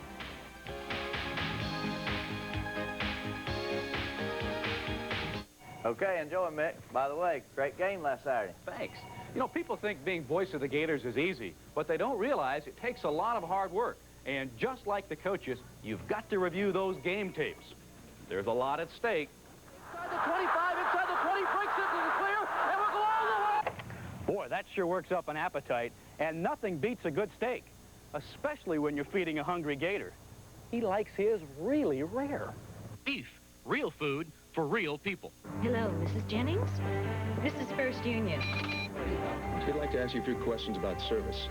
We're tough on ourselves at First Union. Were you pleased with our service? Do you find our 24-hour banking machines reliable? I'm a branch manager. It would greet you with a smile. How long did your transaction take? And I'm going to see to it that you get service that no other bank can equal. Did we have the information you needed? My job depends on it. First Union Service. We guarantee it.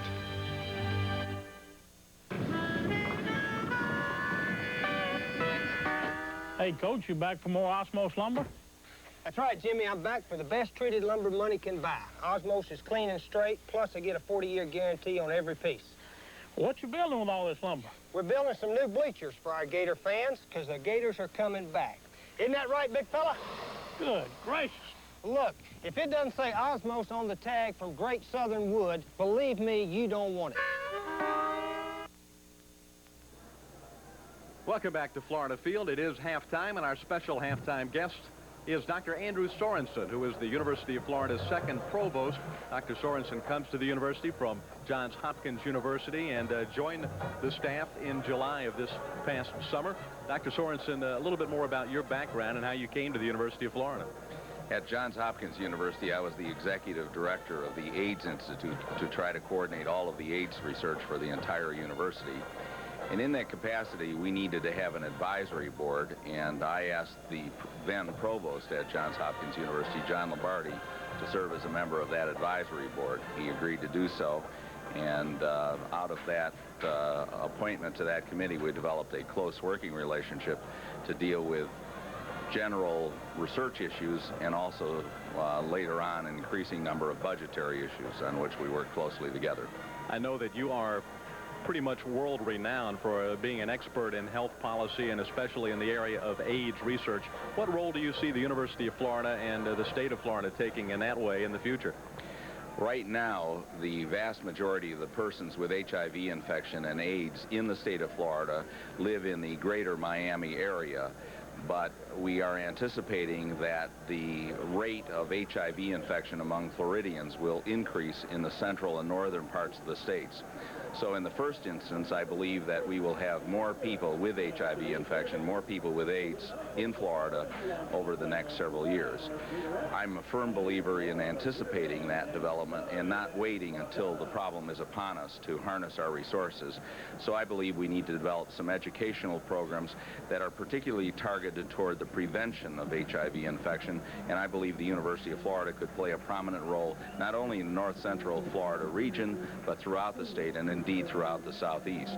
Let's shift gears for just a moment, talk a little bit about the proposed budget cuts that the state has recently thrown out as a possibility. I know that that's got to make everybody's job just a little bit more difficult at the University of Florida, including your position as provost. There's no question about it. I serve as the university's chief academic officer, and I have a twofold responsibility with respect to these cuts.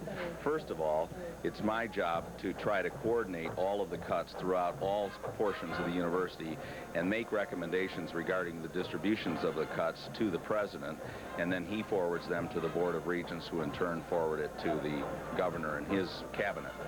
So that's on the forward end. And then on the receiving end, I also need to coordinate how we are going to implement those cuts and actually reduce programs to accommodate those mandated reductions.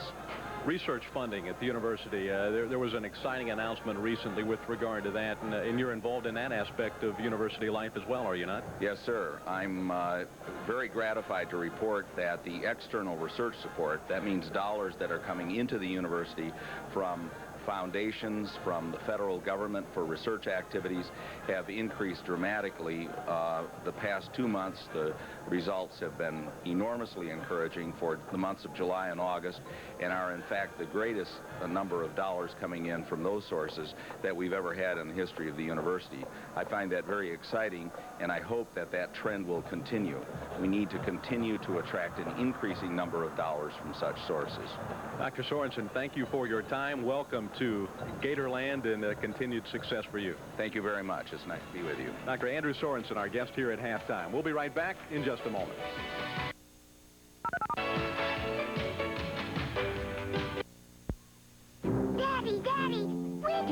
buddies come from? Gee, Alice, why don't you tell him? When we get off of this thing, let's tie the knot. Why not? Hey. Introducing new burger buddies. Look, Alice, they've got your pickles. Look, Ralph, they've got your ketchup. Flame-broiled mini cheeseburgers. Oh, brother, don't tell me they're still not going to tell us. To make a great little snack, sometimes you gotta break the rules. 4, 3, 2, 1, 0. Blast off with Super Regional WNFT every Monday through Friday with Jacksonville's hottest comedies.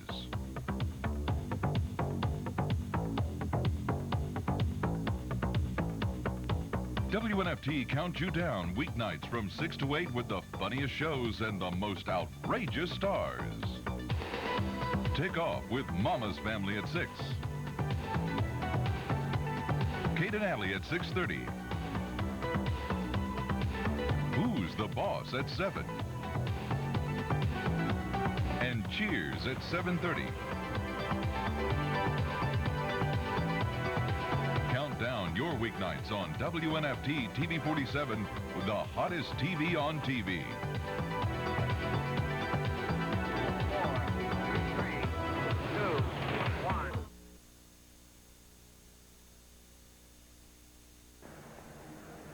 Welcome back, everyone, to Florida Field. Halftime continues with the Gators on top of Furman 14-3. Jim Yarborough, the score could be a whole lot worse than it is as far as Furman is concerned. A whole lot better for the Florida Gators. That 11-point lead really does not indicate the magnitude of which the Gators have dominated this football game. Yeah, David, if you extrapolate the numbers in the first half into a second half, the Gators will have their most productive offensive performance of the year, be well over 500 yards, and their best defensive performance of the year. Matthews will probably throw for 300 yards, and they might have 2 rushers over 100 yards, but yet the score, you know, is not indicative, again, of those kind of stats. But the Gators need to finish their drives, get on the board. I know Steve Spurrier's disappointed that they don't have points on the board. Gators scored 2 touchdowns in that first half, but first of all, Furman got on the board with its 4-play scoring drive after a pass interception, one of 2 Shane Matthews pass interceptions in the first half. Furman led 3-0 in the first quarter. Then the Gators drove the ball 76 yards, 7 plays. Kirkpatrick got his first career touchdown pass from Shane Matthews. At the end of one period, the Gators led 7-3. The only scoring in the second period was on the touchdown pass from Matthews to Trey Everett, and 14-3 was, or is, I should say, the halftime score. Now the Florida Gators, 2 touchdown plays, fine pass efforts. The first one, Matthews to Kirkpatrick, the tight end. We were amazed to find out that this, in fact, was his first touchdown of his career. He's such an outstanding receiver, and this is his senior year. Big things are going to happen for Kirkpatrick. Excellent hands, and he finds the seam right there in the corner of the end zone. Matthews delivers the ball for a 6. The second Gator touchdown in the second period. Matthews this time connecting with number 24, Trey Everett. Everett on a dragging route, wide open, no one in center field right there, and Matthews having all kind of time to find what might be his favorite receiver, Trey Everett. Let's take a look at first half stats in the ball game. We told you the domination of the Florida team. Look at the total yard difference. And as you mentioned, Jim Yarborough, at this pace, the Gators are looking at almost 600 yards in offense. And look at that. They might hold Furman to under 130 if you were to multiply those numbers out. But we got a whole new ball game to play in the second half. Individually, Shane Matthews, 14 of 25, 175 yards, 2 touchdowns, and 2 interceptions. Those 2 interceptions costly in the first half. Second half action from Ben Hill Griffin Stadium and Florida Field still to come on Sports Channel.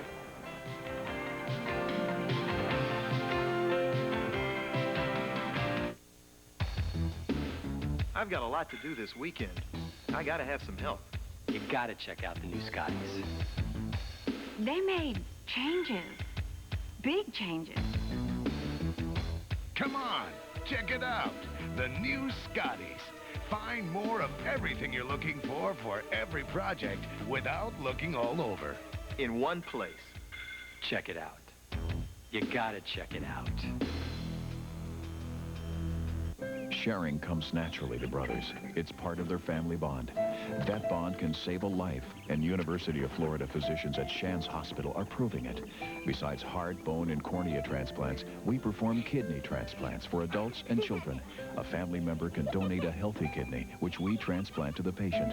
And that means kids like these can return to what's really important, enjoying life. Consult your local physician or call Shands Hospital at 1-800-535-0373.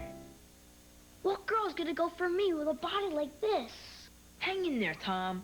I'm you 2 years from now, because you're drinking milk and working out. Well, I'm not changing so far. But milk's at work inside you. Oh, yeah? And tomorrow the difference can show. All that protein for muscle and calcium for bones. But I'm still a skinny bench warmer. Hey, if the sight of yourself at 18 doesn't convince you, Tom, listen to your senior year girlfriend. Hi, Tom. I'm waiting. Milk. It does a body good.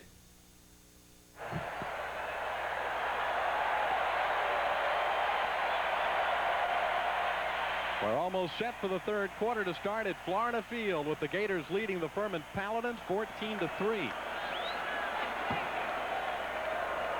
Shadows begin to fall in the late afternoon. Mercifully is right. Better than 110 degrees on the field earlier this afternoon. Ryan Ruland ready to kick it off. There your deep men. Darrell Rogers to the near side.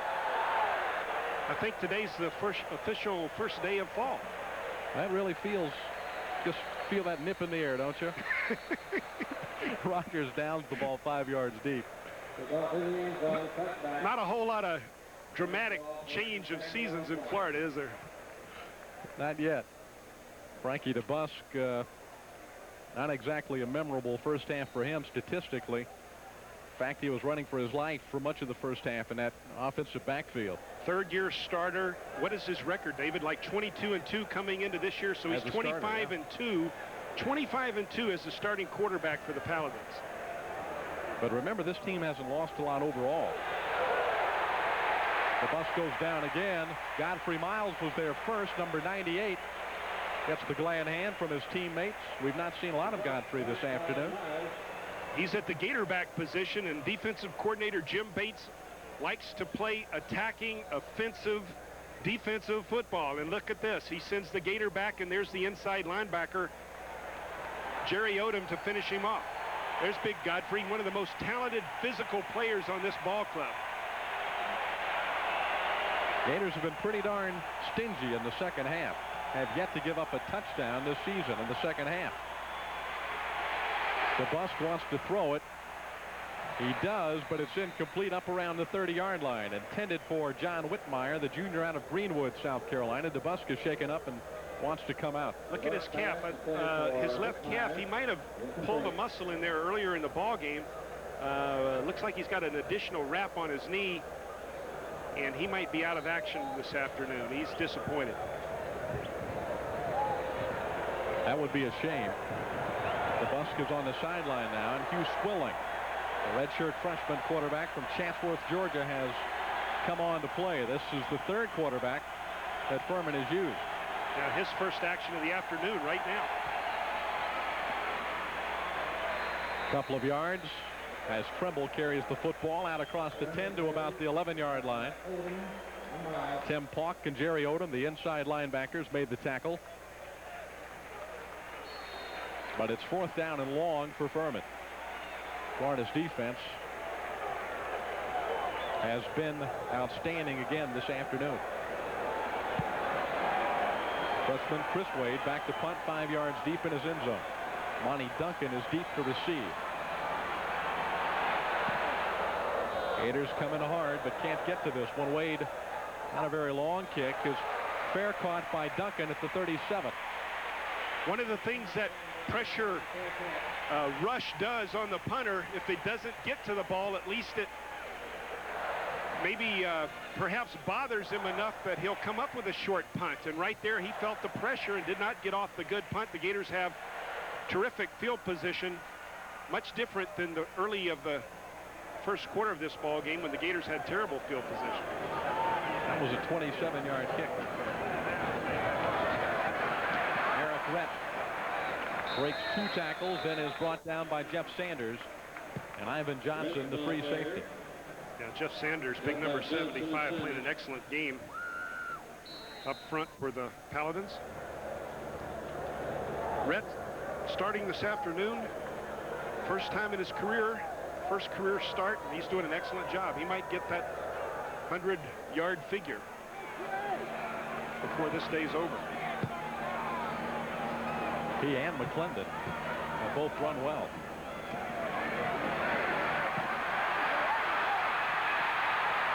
Rhett to the 14 of Furman.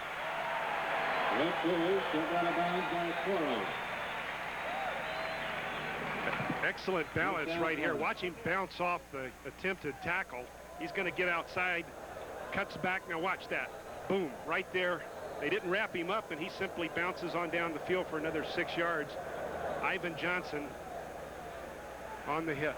12 yards, 12 attempts, 78 yards.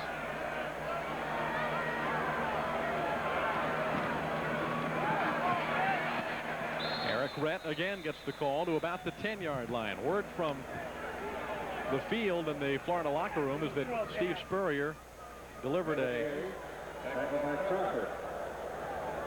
very stirring speech, especially to his offensive football team at halftime. Was not pleased at all with the way his offense performed in the first half. They have come out firing here early in the third period.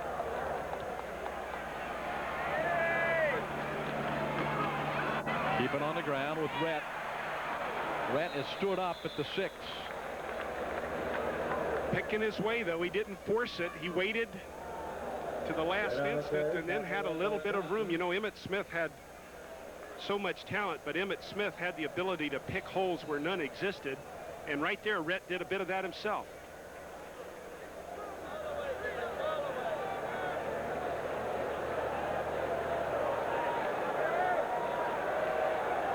Gators running with a 2 tight end offense.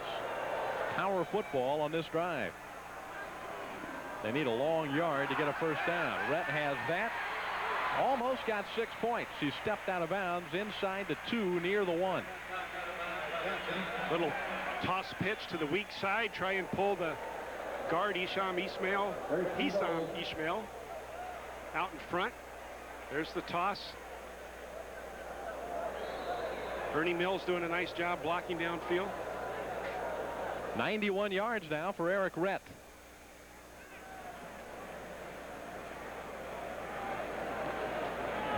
And he's carried the ball every time on this drive. And he's leaning on those knees too, isn't he?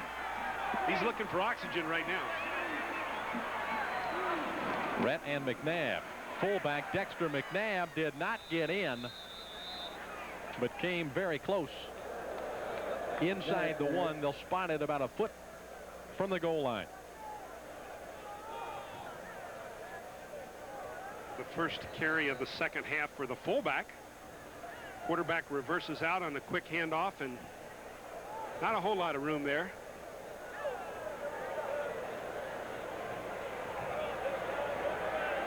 Now we got 3 tight ends in the ball game.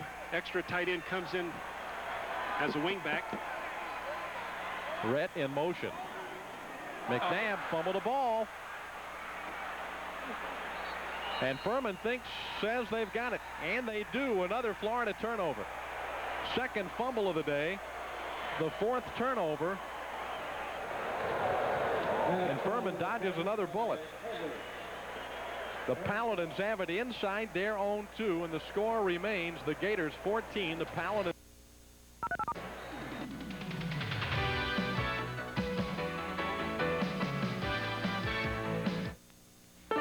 Just a fraction of what we spend dining out could help pick up the tab for a good cause.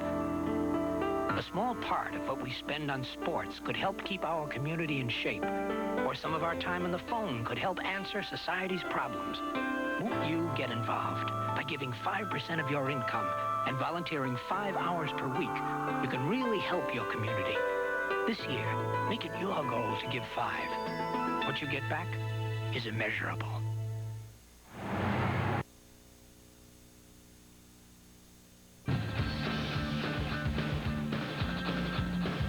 Cagney and Lacey lay down the law. Weeknights at 11 on WNFT. Take a walk on the wild side. Monday through Friday with the ladies of law.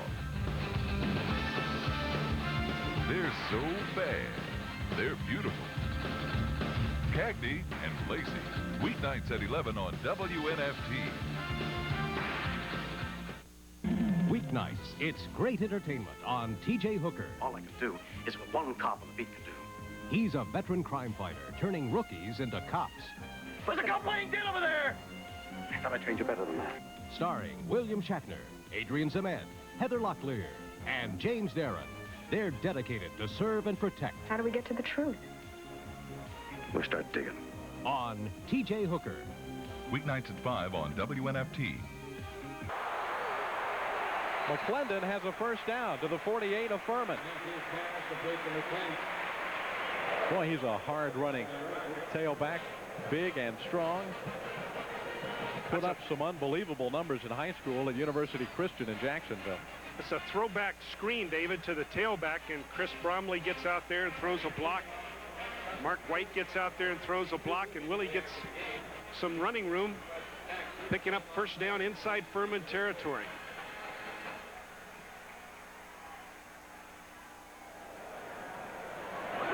McClendon again, cutting back across the green. Furman football inside their 2. Stockdale has stood up at the 1. Linebacker Ed Robinson. Shot through the gap to make the tackle right at the line of scrimmage. Well, I think that Gator defense is playing at a different emotional level than the Gator offense. The Gator offense a bit staggered by their inconsistency, but the Gator defense maybe can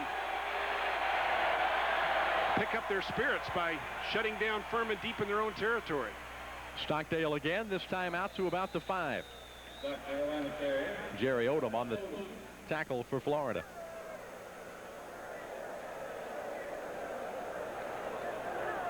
Furman unofficially 57 yards offense as we see a replay of the hit by Odom. The Gators 311 yards and yet only a 14-3 score. Furman pops a big play somehow, then this game is very close. Huey Richardson makes the tackle. It'll be 4th down for Furman. And they're going to be forced to punt. Gator defense does their job, 3 and out.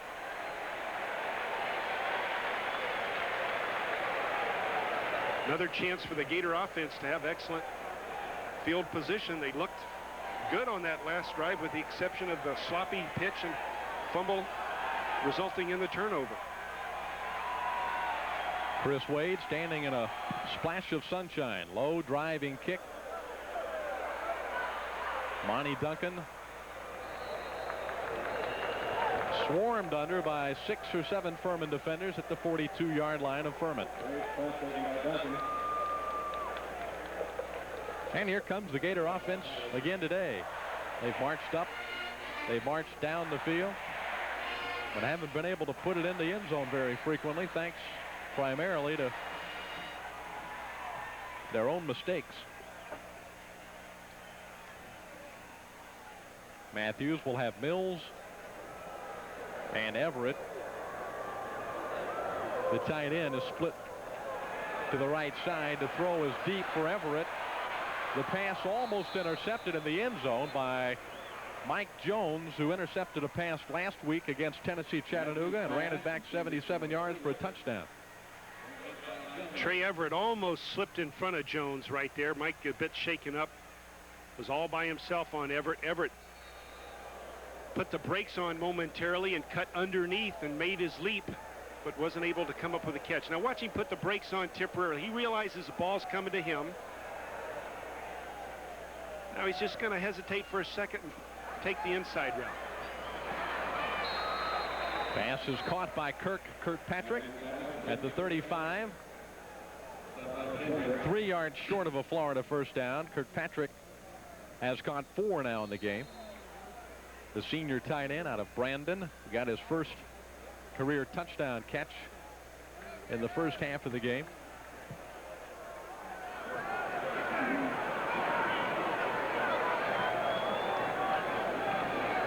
The Gators will throw on 3rd and 3. Alonzo Sullivan makes a nice catch. Darrell Rogers brings him down at the 20. And Florida has another first down. Alonzo Sullivan does an excellent job right there catching this ball that's drilled at him. Kirkpatrick for a moment thinks it's coming to him. But Sullivan was clearly the primary receiver and does a very nice job. All hands. Doesn't catch it into his chest. He takes it with his hands right there.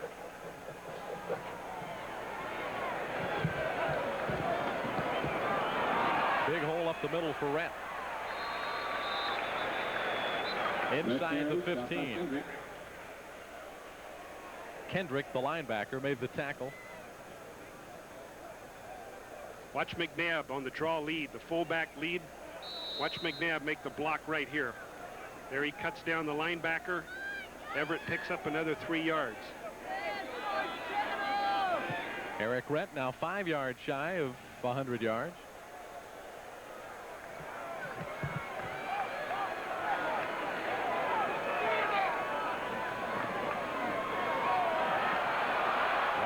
Flips it back to Matthews. There's nobody open. Now he finally unloads the ball, and Eric Rhett makes the catch at the 11-yard line. He was trying to go deep, but Furman had Trey Everett covered in the end zone.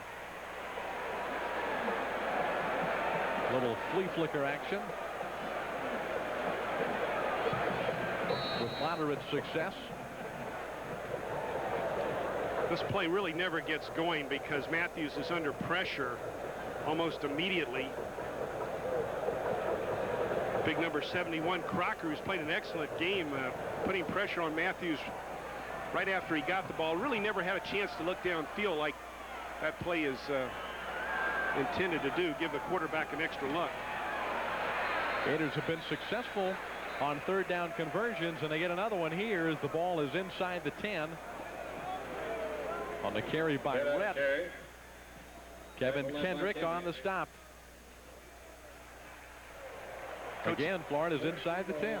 Coach Spurrier looking for points on this drive. He's not that excited about moving the ball to the extent that the Gators have. That's nice, but he wants to get in the end zone. He wants these guys to finish off the drive, and they've not been able to do that with but a few exceptions this afternoon.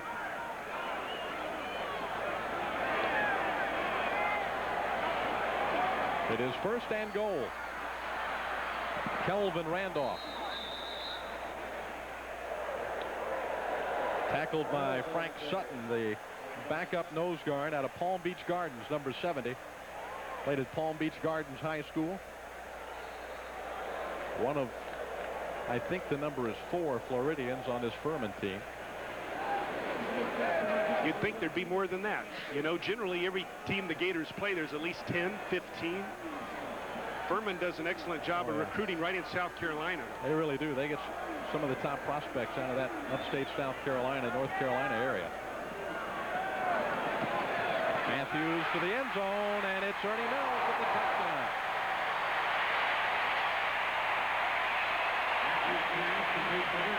Not bad coverage either by Furman. Jason Grant was right on Ernie Mills. Jason Grant, number 38, the post route. That ball's got a wobble, but it lands exactly where it's supposed to, right between the 14 on that jersey. That's what's so impressive about Matthews. He delivers the football where the receivers have a chance to catch it, and that one, beautiful touchdown. Matthews' 3rd touchdown pass of the afternoon. The extra point makes it 21-3. With 5 minutes and 18 seconds left in the 3rd quarter.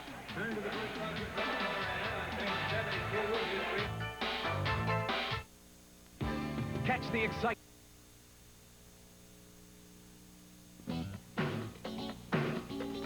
Hey, bud, let's party. The party's here on WNFT every Sunday afternoon from 4 to 6 with the best in comedy entertainment. Catch your favorite stars in their hottest movies. Danny DeVito, Mel Brooks, John Larroquette, Peter Sellers. But wait, that's not all. How about Michael Keaton, Lily Tomlin, and the wild and crazy Steve Martin?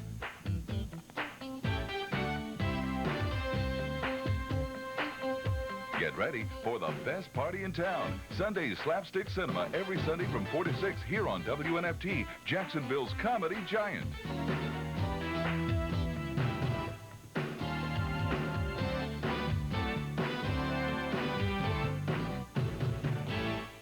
Miami Heat tip off their third season of NBA basketball here on Sports Channel with preseason action. Tuesday, October 16th, 7:30 against the Clippers. Friday, the 26th, 7:30 against the Orlando Magic. And then the regular season action will begin Friday, November 2nd, 8 p.m. against the Washington Bullets. Ryan Rulin kicks it away. Burns out to the 20-yard line. Marquette Oliver makes the tackle. Let's go down on the field with sideline man Steve Babbitt. Well, David and Jim, I figured you guys want to know what a Furman Paladin is, so I went straight to the source. Something about King Arthur's court and a knight on a white horse or something. Do I get hazardous pay for this kind of work? Because these fans here aren't very happy I'm talking to this guy. Give me some help down here. That's a big Paladin. Or Steve's very little, one or the other. He looked like he could go to war. DeBusk is back in at quarterback. Trimble, nice cut back to the inside across the 25 and out to the 28-yard line. One of the best runs from scrimmage of the afternoon by Furman. Yeah, they desperately need some first downs. They're just having no luck at all moving the ball.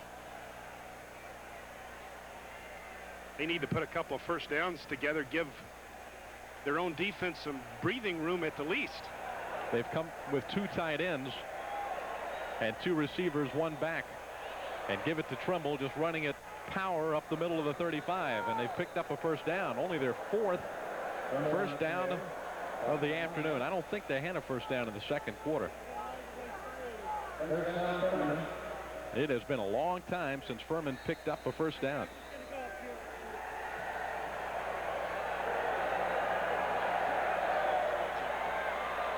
Look at the differential in total yardage. The score is 21-3 in the third. Pass was almost thrown right into the arms of Fee Bartley, but he couldn't make the catch. Caught him by surprise, I suspect. Yeah, tried to dump the ball to Carl Trimble, the tailback, and the ball flew a bit on him, and Bartley can't believe he missed his big chance. This ball takes off a bit. Trimble does a short arm job on it and almost goes right into Bartley's lap. Oh, ball. The Gators got it. Carlton Miles, I think, fell on it. Brad Culpepper is the guy who hit Trimble to force it loose. And Miles recovered the fumble at the 43-yard line of Furman. We were talking about Brad Culpepper a little earlier, and I think he is a senior. You know, we were talking about him being such an outstanding performer for the Gators over the last few years, and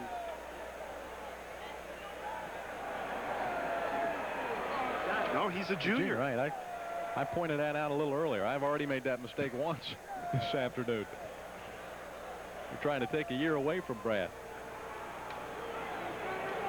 Matthews on a play action.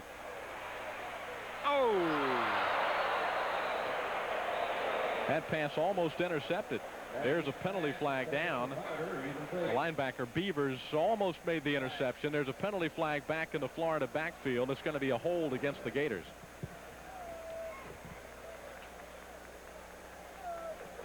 Robert Beavers has a shot at this one. Just can't come up with it, but there wasn't a Gator near that football. That was poorly thrown. The Furman sideline. That's their defensive coordinator, Coach Johnson. He's been at Furman 14 years. Consistency in that staff. Continuity. They've added at Furman Satterfield, an assistant for Dick Sheridan, before taking over as head coach when Sheridan moved on to North Carolina State. Set up the screen for McClendon, looking for a block. Bromley gave him one, but he needed a lot more and just manages the 47 or 8-yard line of Furman. Jason Grant made the tackle, the Furman cornerback. 3:43 left in the third period. Florida 21, Furman 3.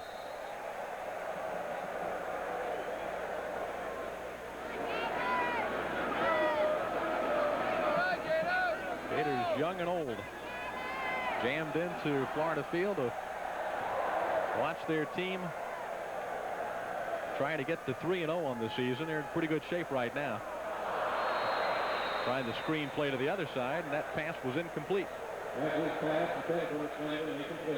Coach Spurrier working on his visor on that one. That play was there. Matthews just throws it in the ground. He just can't seem to get it together this afternoon. He has short bursts of brilliance, and then he'll throw one in the ground. You look at the numbers, and you'd think he's had an awfully good day, but he has been inconsistent.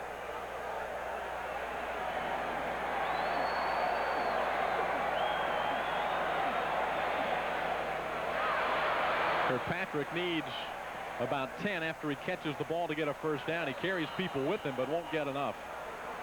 Ball came out of there, but I think Florida kept it. Now, on that occasion, they were hoping he could get the ball further downfield to give someone a chance to pick up the first down, but he rather quickly dumps it off to Kirkpatrick, and that's nice. You know, you get a completion. Kirk does a nice job of fighting down the field, but really, that's not the guy they wanted to go to. Well short of the first down, so here comes the punt team. Furman thought they had recovered a fumble, but that was not the ruling, and Jason Haley is back to punt for only the second time this afternoon.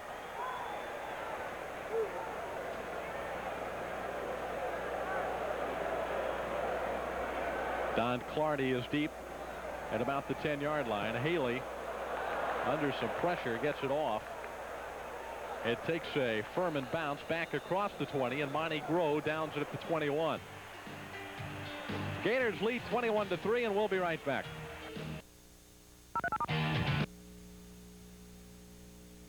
I know she was dealing drugs down there because I followed her. You leave your mother out of this. I can't, Daddy. We drank together. I learned from her. My uncle wants the money, and my mother wants to kill herself. You don't understand. She doesn't know how to be a mother. I do. You killed him in cold blood. I didn't kill him. I loved him. Get out of my face. In a difficult world, people depend on the judge. Weekdays at noon, here on WNFT. Will you marry me? When two lovers woo. How do you think it feels to be attracted to someone that makes you sick? They should say, I love you. I hate you. But on this you can rely. Sam and Diane make sparks fly. Another gripping episode of The Young and the Chestless. Some things only get better as time goes by. Cheers. 5 times a week. Diane's back. Play it again, Sam. Weeknights at 7:30 on WNFT.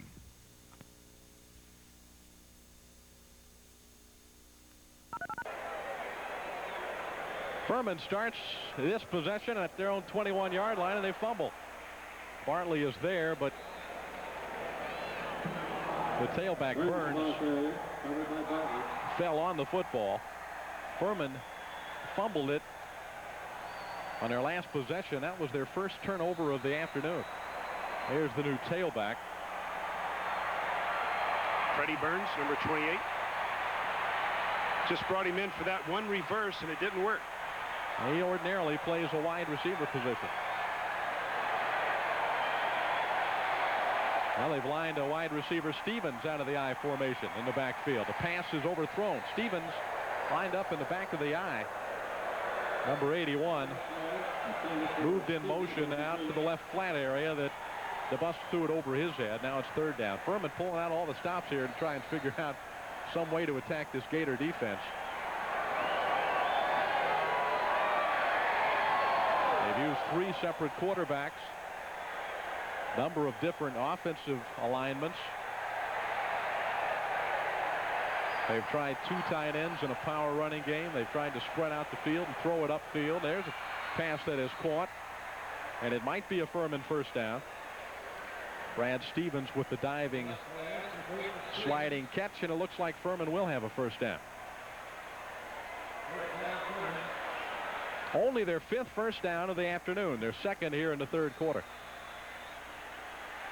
Brad Stevens, only 5'9", finds a gaping hole in the middle of that zone coverage, and they'll take a first down. The senior quarterback out of Greenville, Tennessee.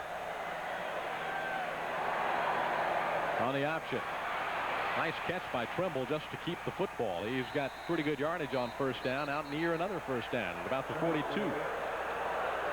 Well, that's the best 2 plays back-to-back that Furman's had all afternoon. They pick up a big first down on a nice pass play, and here comes their option attack that they've been so proud of over the last couple of years that just had trouble getting going this afternoon, but that's how it's supposed to work. The Gators' pursuit, though, rushed DeBusk a little bit, making that pitch, and it was almost a bad pitch. Trimble really saved him. Stockdale, the fullback, ridden down by Huey Richardson after a gain of about 3 to the 45-yard line. Brad Culpepper, rather, on the tackle.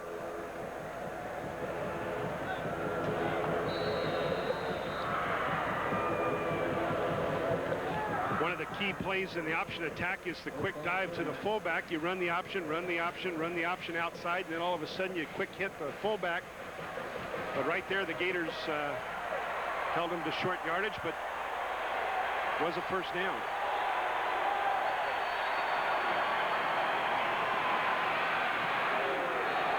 Trimble stood up by All-American cornerback Richard Fain, just shy of the 50. Trimble's found the yards tough to come by this afternoon here on Florida Field.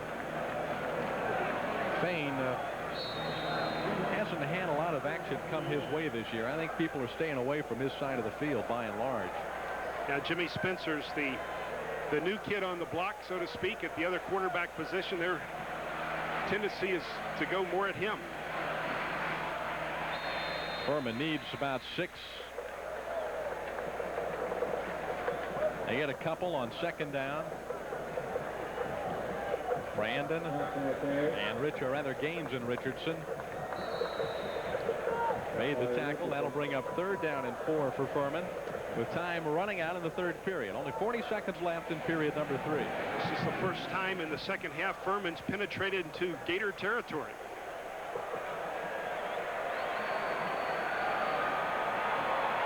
Short drop, man-to-man coverage, and Spencer makes the interception. Spencer has excellent speed. Keep an eye on him. Jimmy Spencer out of bounds at the 6-yard line.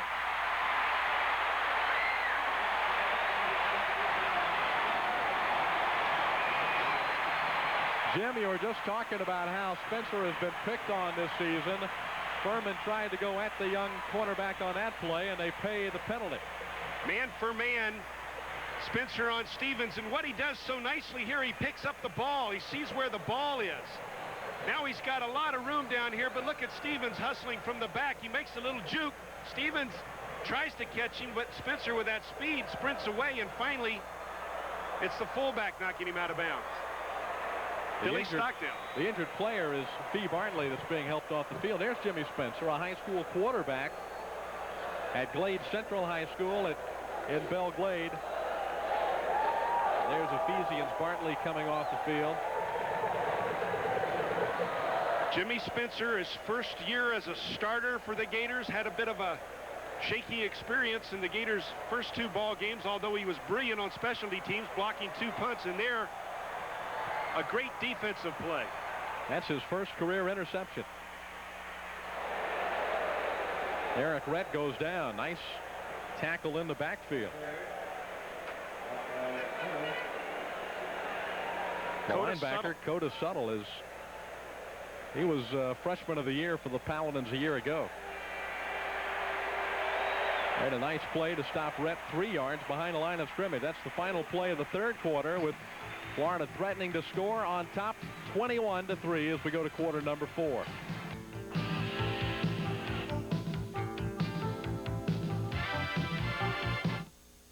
If your cable company doesn't offer you Sports Channel Florida, you're not watching Florida's most comprehensive sports network. They're going deep for Ernie Mills, and he makes the catch. Touchdown, Florida.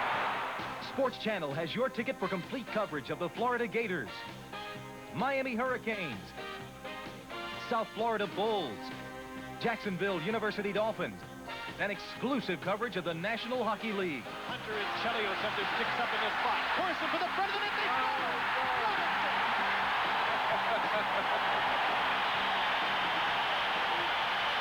If your cable company hasn't added Sports Channel yet, call them today and tell them you don't want to miss any more of the action from your favorite teams. Sports Channel is your home for the Gators, Canes, Heat, NHL, Dolphins, Bulls, and much more. Call your cable company today. Have you ever said to yourself, when is it my turn? I work hard, I make good money, but I never seem to catch up on my bills. Today could be your turn if you're a homeowner. Now you can get enough money to pay everybody off, reduce your monthly payments, and have cash left over to fix your home or save for a rainy day. Call Metropolitan Mortgage. Tell them I said it's your turn. Metropolitan Mortgage is standing by right now for your call. From anywhere in Florida, dial 1-800-EASY-YES. Capacity crowd at Florida Field enjoying 3 quarters of football. The Gators 21, the Paladins 3. Florida threatens at the Furman 7-yard line. As the 4th quarter begins, Jimmy Spencer put him in scoring position with his first ever interception for the Florida Gators. And now Shane Matthews tries to put him in the end zone for the 4th time this afternoon.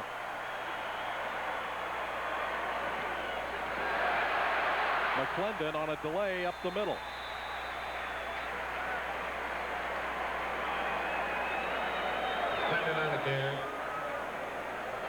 Benton Bell made the tackle for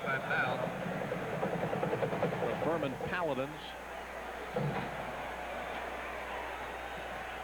who probably are not going to win this game this afternoon, but could very well be 10-1 at the end of the season. This is the only venture into one single A action of the year for Furman. Official timeout call.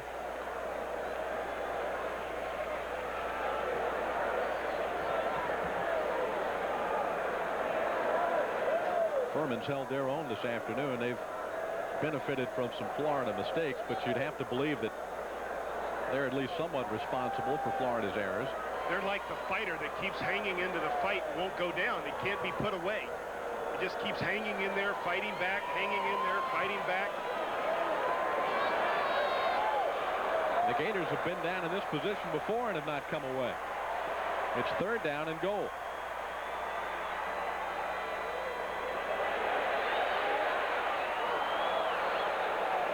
Pass complete to a photographer back behind the end zone. He wanted to find Kirkpatrick, but Kirkpatrick was covered. Then he decides to go to the other tight end, Greg Keller, but almost forced that ball in there. That was not a wise decision by Matthews, but the ball was knocked away. Matthews to the sideline as Arden Krzyzewski comes out to try and convert a short field goal. This one would be from 20 yards.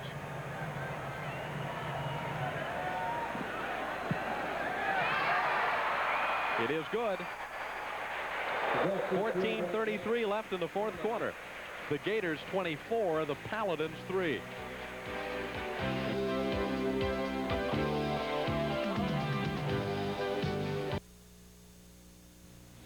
Paul, I got a question about hee-haw. Why, son, hee-haw is farcical entertainment bombarding the airwaves of Jacksonville with astounding country luminaries, hilarious exhibitions of wit, and some of most auspicious entertainers of our time. Well, I just wanted to know what time to watch it on TV 47. Hee-Haw Saturdays at 7 on WNFT. The Old West is still alive on Gunsmoke every weeknight at 10 on Super Regional WNFT TV.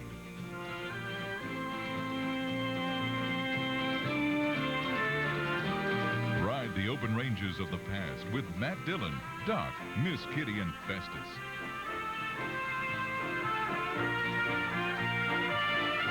Gunsmoke, an American tradition. Weeknights at 10 on WNFT.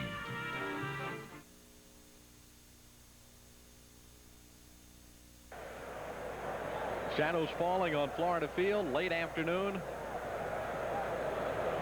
Late September. Typical type weather here in north central Florida. Burns deep as Rulin kicks it off. Burns from the 11.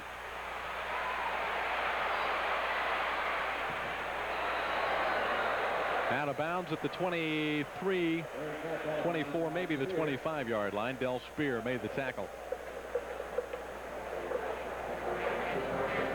Cornell Tenor, number 20, a freshman cornerback down there on coverage.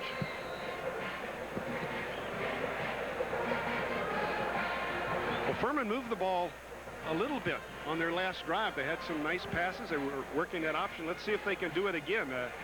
Really, their only success of the afternoon was on that last series. Whoa! Brad Culpepper just hammered the tailback a couple of yards deep in the backfield. Culpepper's had himself an outstanding day. That last Florida field goal set up by Jimmy Spencer's interception and return. But not what the coach had in mind after you get that great field position to walk away with 3 points. The Gators wanted to finish that one off and get the 7, but only came up with a field goal. Not a good throw by DeBusk, maybe fearing Jimmy Spencer over there on the corner, who was breaking on the snap. Let's go down on the field to to Steve Babbitt. You got the name right that time. You know, when Jimmy Spencer made that interception, Fee Bartley came off the field and was hurt, looked pretty seriously. Dr. Pete Delicado looked at his knee, which is always a scare, but it was a bruised left knee, and as you can see, Fee Bartley back on the defensive field. Back up to you, David. All right, Steve Babbitt. Good news. Third down and 12. Fumble. They've ruled this one an incomplete pass. Well, the Gators got a break early in the ball game on a play like that, where it looked like it was a fumble, but they called incomplete. The arm has to be moving forward. If the arm is moving forward, it's a pass. No, it's not. No, looks like he was just tucking it away. And the referee was standing right there. Well, it looks like they've missed one on both sides now, so at least it's all even. This is the 7th Furman punt of the afternoon. They've averaged 33.8. Wade unloads this one pretty nice, and Monty Duncan recovers his own fumble at the 41-yard line. Furman, their coaching staff, irate on the far side of the field, arguing that Furman recovered, but it'll go to the Gators, 1st and 10. We'll be right back.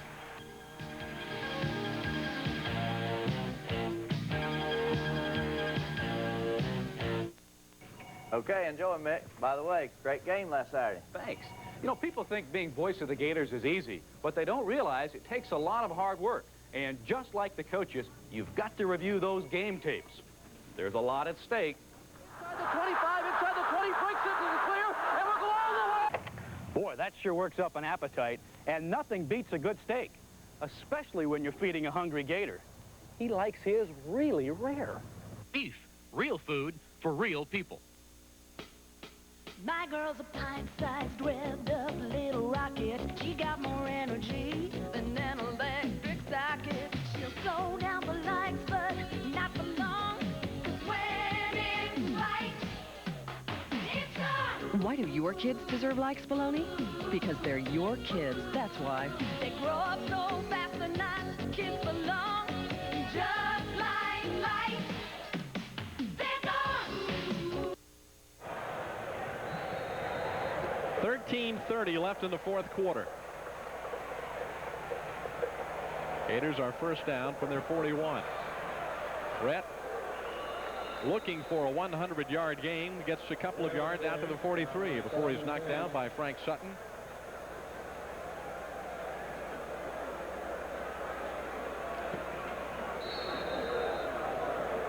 That Furman sideline has been very active really into this football game, and their team has played with great tenacity to stay close to Florida. 13 minutes left. The score is 24-3.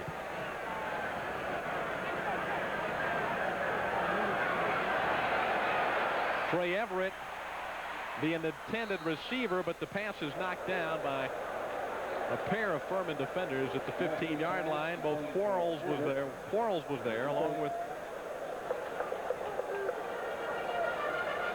I think that was Jerry Booker, a backup cornerback. They've used an awful lot of players in that Furman defense this afternoon. Booker does get help inside. There's Quarles, number 30, getting over to help inside. You got to have help inside when that guy's running a post route, or else you got to be right in his shirt with him. Knock that ball away at the last moment, but good double coverage there. It is 3rd and 8. That will not get a first down.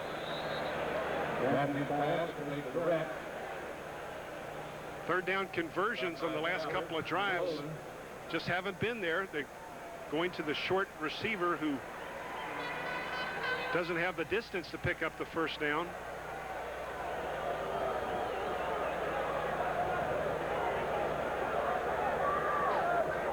Jason Haley out to kick for the 3rd time today.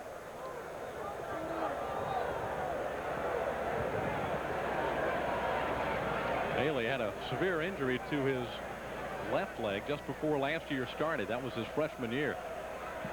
Well, he was redshirted last season. Low driving kick. Clarney is sandwiched. James Spear was there to make the first hit. And Dexter Smith came on to scissor the return man at about the 20-yard line. Dexter Smith weighs 268 pounds, and he was the first man down the field on coverage.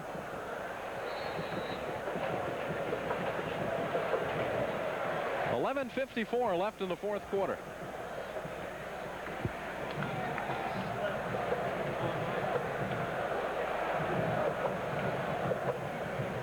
New Furman quarterback Damon Bradley runs the option. Ed Robinson runs into Bradley at the 23.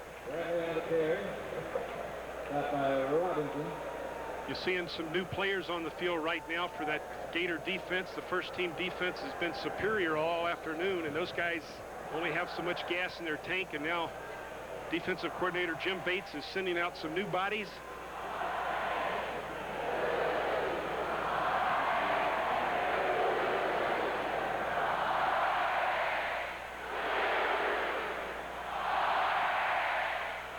DeBusk back at quarterback.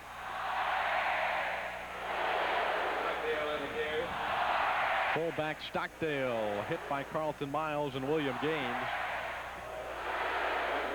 That will bring up 3rd down, and still Furman needs 7 to get a first down. They have just 5 first downs this afternoon, 119 yards in total offense.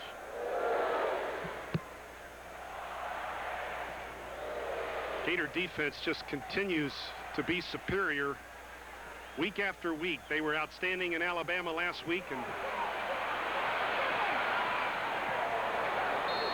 at that time Trumbull got the first down yardage. James Spears headed for the goal line, but the officials are whistling him to bring the football back. Trumbull was down at the 34. There's the draw. Let's see if the ball comes loose or not. Look at that move right there.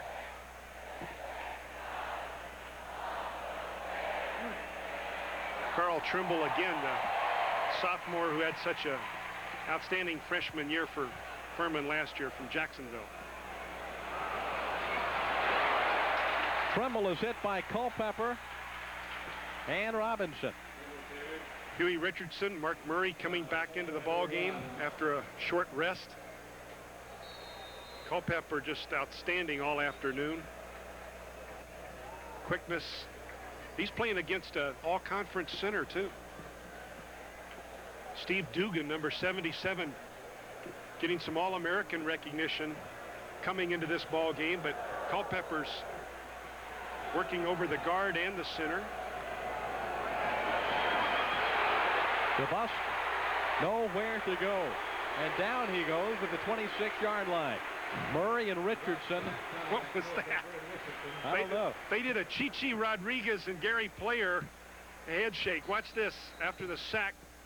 There's Big Huey and Mark. I don't know if we're going to be able to pick it up, but instead of shaking hands, they shake ankles. Now watch. Well, they're going to get up and do it. Let's see if we can get it right here. Now they've invented something here. Well, we're not going to pick it up. Richardson came into this game just needing 4 sacks to catch Alonzo Johnson. There's Mark. Whoa. Screen set up. But Ed Robinson breaks it down quickly. Billy Whitley. Furman tailback tripped up shy of the first down, and Furman will have to punt the ball away with 8:45 left in the fourth quarter, and Florida holding a 24-3 lead. Now that Gator defense keeps on giving the ball back to the Gator offense, but the Gator offense just can't put touchdowns on the board.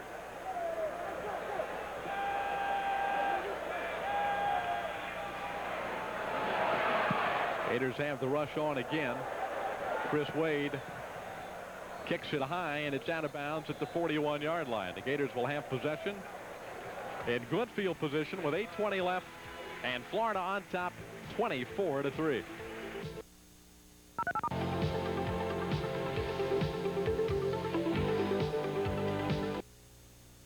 Groovy. Get in the groove with WNFT's NWA Pro Wrestling.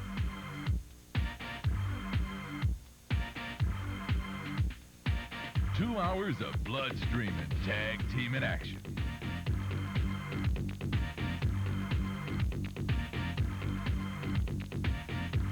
We'll slam you to the mat on Jacksonville's Super Regional WNFT.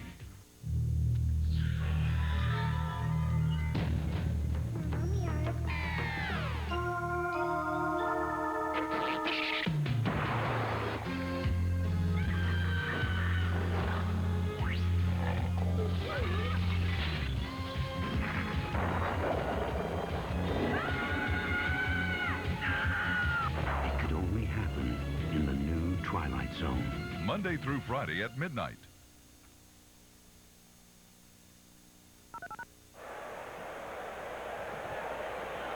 $8:20 left in the fourth quarter. Matthews throws it to McClendon. McClendon has a first down to the 48 of Furman. Boy, he's a hard-running tailback, big and strong. Put up some unbelievable numbers in high school at University Christian in Jacksonville. It's a throwback screen, David, to the tailback, and Chris Bromley gets out there and throws a block. Mark White gets out there and throws a block, and Willie gets some running room, picking up first down inside Furman territory.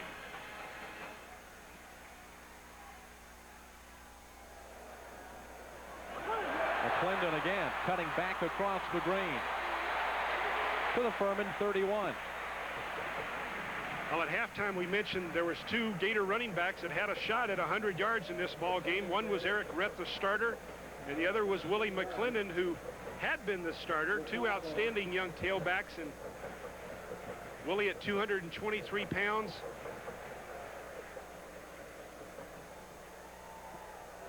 .76 yards. 10 yards per carry. Almost 11.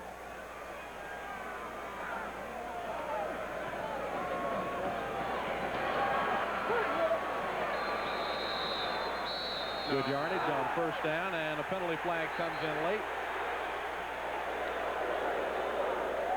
That was was frustration on Jason Grant's part there. He just lost his poise and decided to take a late shot at one of the Gator wide receivers' head.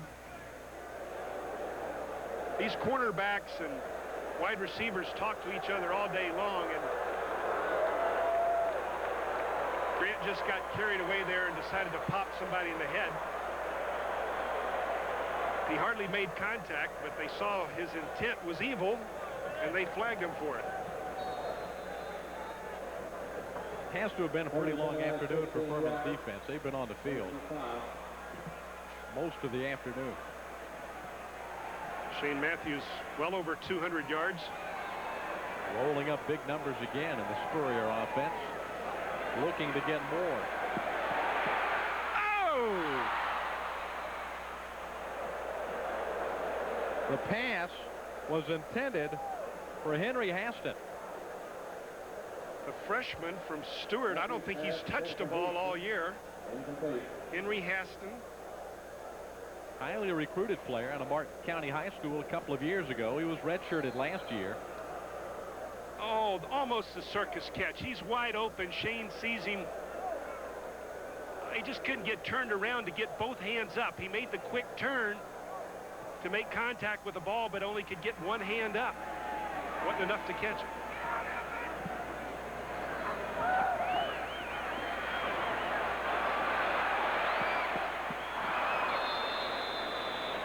That pass intended for Harrison Houston. Another freshman wide receiver. Coach Spurrier is just so frustrated because the Gators just can't seem to make things work on offense. They're getting close, but they just can't finish them off. One more chance, third and long. They're tired of kicking field goals. They want to get a touchdown. That's what they're thinking in that offensive huddle. Monty Duncan, Harrison Houston, Alonzo Sullivan are the wide receivers on 3rd down and 10. The pass intended for Sullivan, just out of his grasp.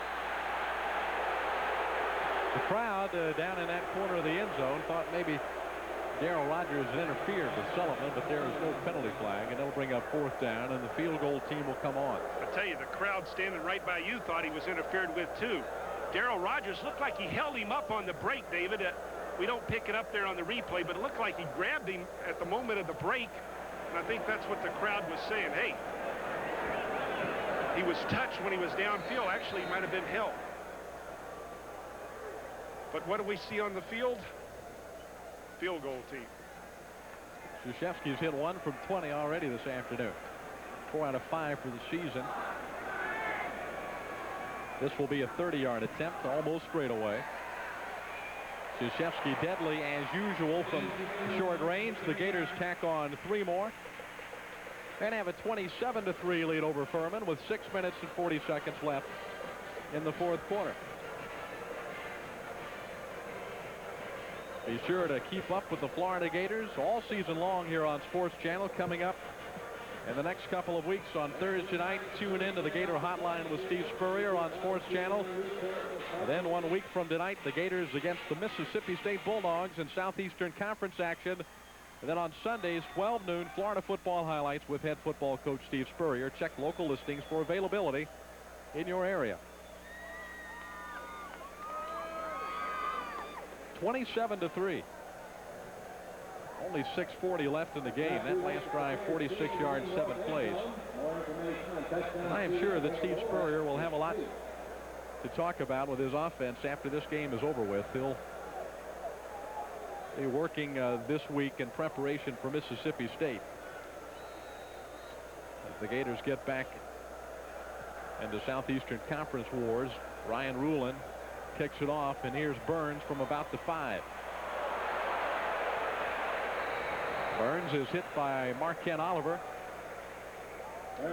Furman will have the ball at about its 24-yard line. Scoring summary on Florida's last offensive possession. Krzyzewski deadly from short range on the field goal attempts. He has now hit 5 out of 6 for the season. Furman's only score of the afternoon came after a pass interception that gave the Paladins the football at Florida's 5-yard line. They kicked the field goal 4 plays later. Bradley on the option. Tackled by Monty Groh at the 35. That'll be good for a Furman first down. With the exception of that possession, Furman's deepest penetration into Florida territory has been the Gator 35-yard line. So Florida's defense has not permitted Furman to penetrate the 35. The only time they came inside the 35 was on the pass interception in the first quarter. That's how dominating the Florida Gator defense has been this afternoon. Yeah, they've been outstanding once again. Just frustration with the Gator offense, just not able to finish things off to the extent they want to. Fullback Billy Stockdale on the carry. William Gaines made the tackle. It's a good way to make sure you get on camera.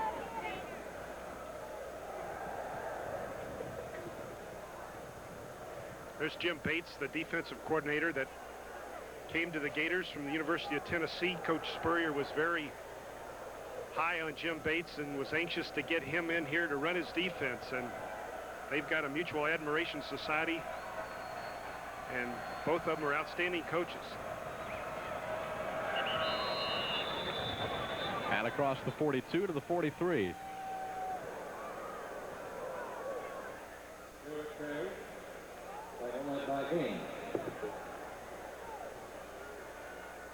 Furman has really worked hard in this one. They've given it all they've got. 27-3 the score. With 5 minutes left, talking about Jim Bates, 22-year coaching veteran, linebacker at the University of Tennessee, one-time head coach in the USFL of the San Antonio Gunslingers. Bradley options and tries to get first down yardage. Florida indicates that there was a fumble and they got the football, but we'll have to wait to see about that. Ball was blown dead, evidently. It looked like it did pop free. Bradley has gotten outside on a couple of occasions here on this drive, but that option attack has just not had any success getting the quarterback outside. Furman punting for the 9th time this afternoon. They've averaged 35 a kick.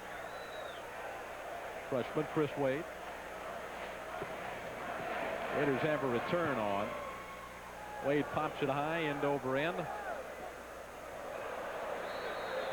9-iron shot. And the ball is out of bounds at the 28-yard line with 3:59 left in the football game. There hasn't been a lot of doubt about the outcome of this one since early on, but the Paladins have at least kept it somewhat interesting. We have a new quarterback for the Gators, Kyle Morris. Guided the football team through the first half of last season before a suspension. The junior out of Clinton, Mississippi. Did not play last week against Alabama. You saw his numbers in week 1 against Oklahoma State. Morris gives the football to Kedra Malone. And the freshman out of Niceville, Florida, hammers out about 4 or 5 yards to about the 33-yard line. Substitutions in mass. All new bodies on the field and 2 tight ends. They're going to just run the ball out. Don't want to add to the 27-3 victory. Just, well, as soon as I say that, they bring the tight end out. Gant Crouch is the center. Jim Watson, the right tackle. As Morris throws the football to Monty Duncan. Some nifty footwork by Duncan nets a first down to the 41-yard line. Clock running, 3:12. John Williams, number 78. An offensive line now at right tackle.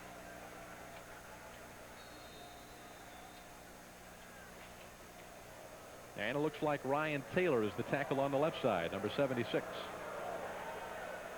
Florida's used 11 receivers, 11 different receivers this afternoon. Nice throw and catch by Morris and Duncan again. The Gators have another first down to the Furman 46-yard line. That Paladin defense bending and bending all afternoon long, but they've not broken a whole lot. Monty Duncan and Alonzo Sullivan a little earlier showing excellent hands. Gators got good depth at the wide receiver position. Excellent depth.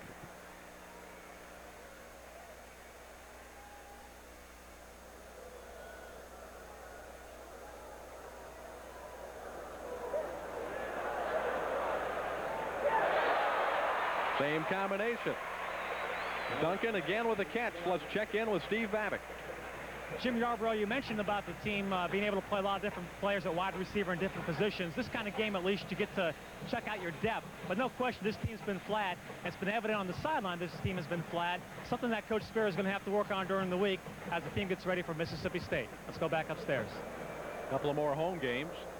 Mississippi State and LSU here at Florida Field in back-to-back weeks. Malone, the freshman, to the 28-yard line of Furman. We're inside of 2 minutes, 1:55 and the clock running.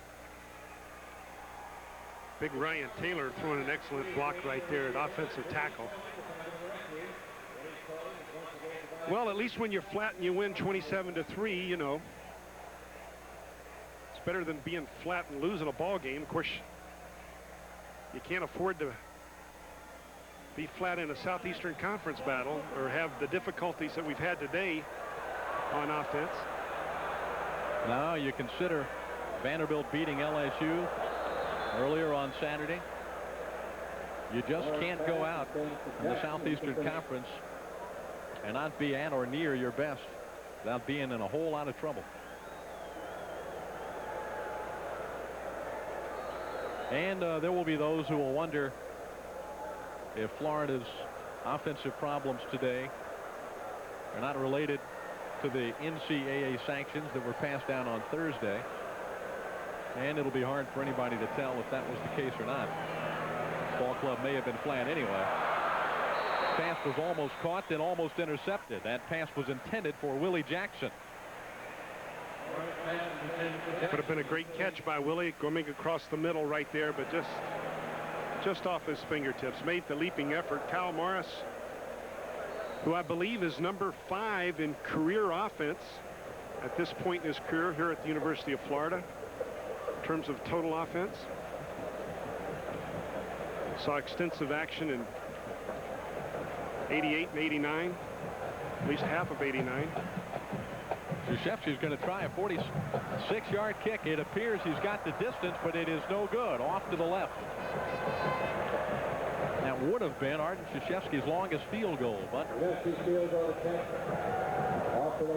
with 1:13 left, the score remains the Gators 27, the Paladins 3.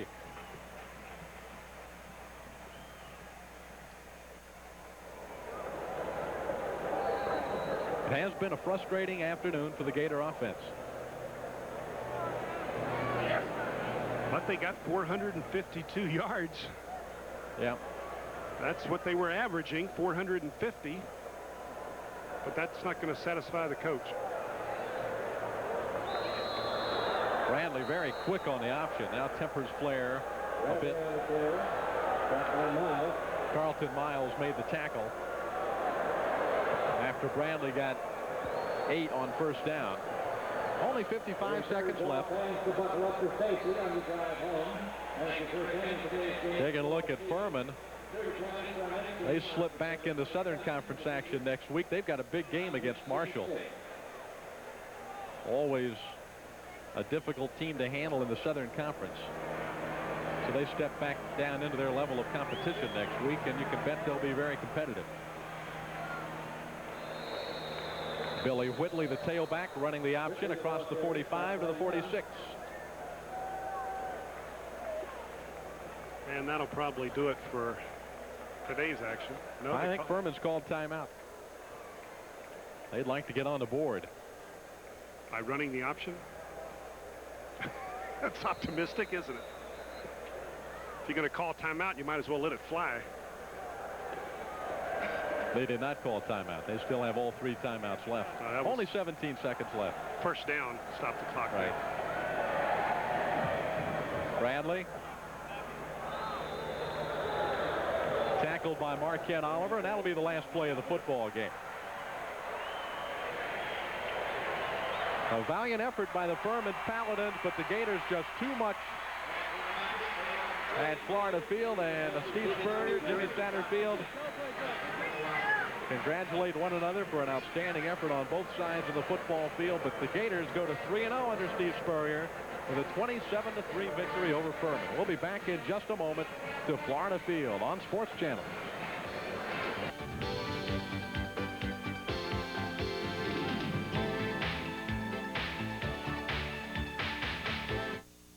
Frustrated football fans, are you tired of your team not performing up to par? Ever wish you could pick the team? Dial 1-900-226-7900 or 900 Fantasy Football and your troubles are over. Now, you create your own team by drafting professional football players, and if your players do well, you do well, and you're only charged $2 a minute for the call. Now, at the end of the week, the owner with the team who compiles the most points wins $1,000! Remember, $10,000! 1-900-226-7900. That's all it takes. What are you waiting on? Do you need a car? Listen, each year government agencies auction, sell, and liquidate thousands of cars and trucks, and the bidding starts as low as $30. Government vehicles, luxury cars taken from drug dealers, criminals, and thousands more seized, repossessed, sold through bankruptcy proceedings. Now, find out how you can grab the car you want at government liquidation and bankruptcy prices. Bid as low as $30 for Porsches, Mercedes, Ferraris, Corvettes, family cars, and trucks. Find out how to get the car you want now. Call 1-900-HOT-AUTO. That's 1-900-468-2886. Just $2 a minute. Metropolitan Mortgage Company makes you this promise. When only money can solve your problem, Metropolitan will help you. If you need $2,000 or $200,000 and have sufficient equity in your home, you will not be turned down because of your credit, income, age, or that you've been turned down elsewhere. You need it fast, we act fast. Metropolitan, the problem solvers. Metropolitan Mortgage is standing by right now for your call. From anywhere in Florida, dial 1-800-EASY-YES. The Florida Gators go to 3-0 on the young season. The Furman Paladins fall to 3 wins, 1 loss. The Gators victorious this afternoon against Furman, 27-3 the final score. David Steele and Jim Yarborough back, and the press box at Florida Field. A lot of good things about today's game for the Florida football team. Defensively, they hold Furman to only 170 yards, and that certainly was a big plus today. Well, for the 3rd week in a row, just an incredible defensive effort, and that Gator defense is going to be superior all year long. Teams are going to have to put a lot of points on the board generally to beat the Gators, you would think, but they're not going to do it against that kind of defense. Offensively, the football team collected over 470 yards, about 450 yards, I guess I should say, in total offense unofficially.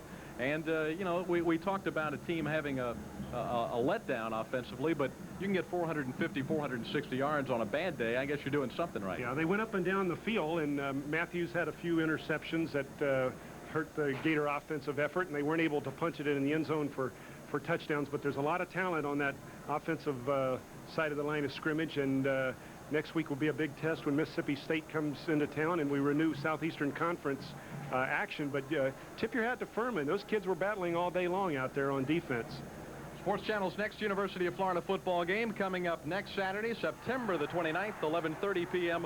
when the Gators host the Mississippi State Bulldogs at Ben Hill Griffin Stadium in Gainesville, Florida. Check local listings for Sports Channel and Gator Vision coverage of this game in your area. For Jim Yarborough, I'm David Steele. Again, the final score from Florida Field, the Gators 27, Furman 3.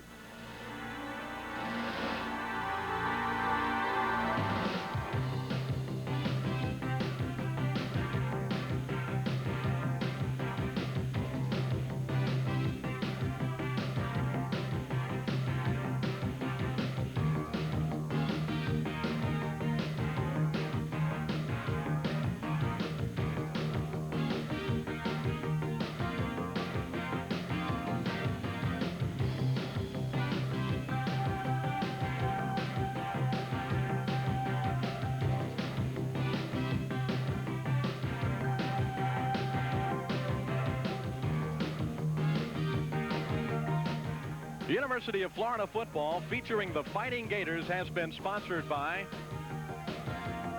Dairy Farmers Incorporated. Milk, it does a body good. By First Union. First Union Service, we guarantee it. By Scotty's, your Florida home improvement source since 1924.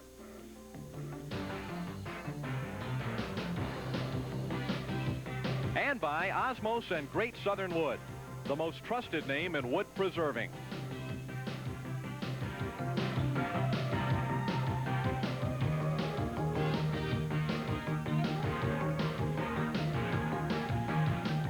Armatron, America's watch for superb quality, design, and value. Featuring magnificent diamond styling, a watch by Armatron. The hottest fashion for your wrist. And tough, rugged, water-resistant Armatron All Sport. Armatron, America's watch. This Florida Gators Sports Special has been brought to you by Coggin Honda.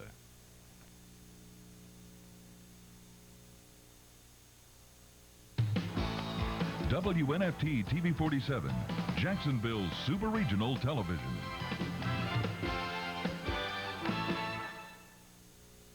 I know she was dealing drugs down there because I followed her. You leave your mother out of this. I can't, Daddy.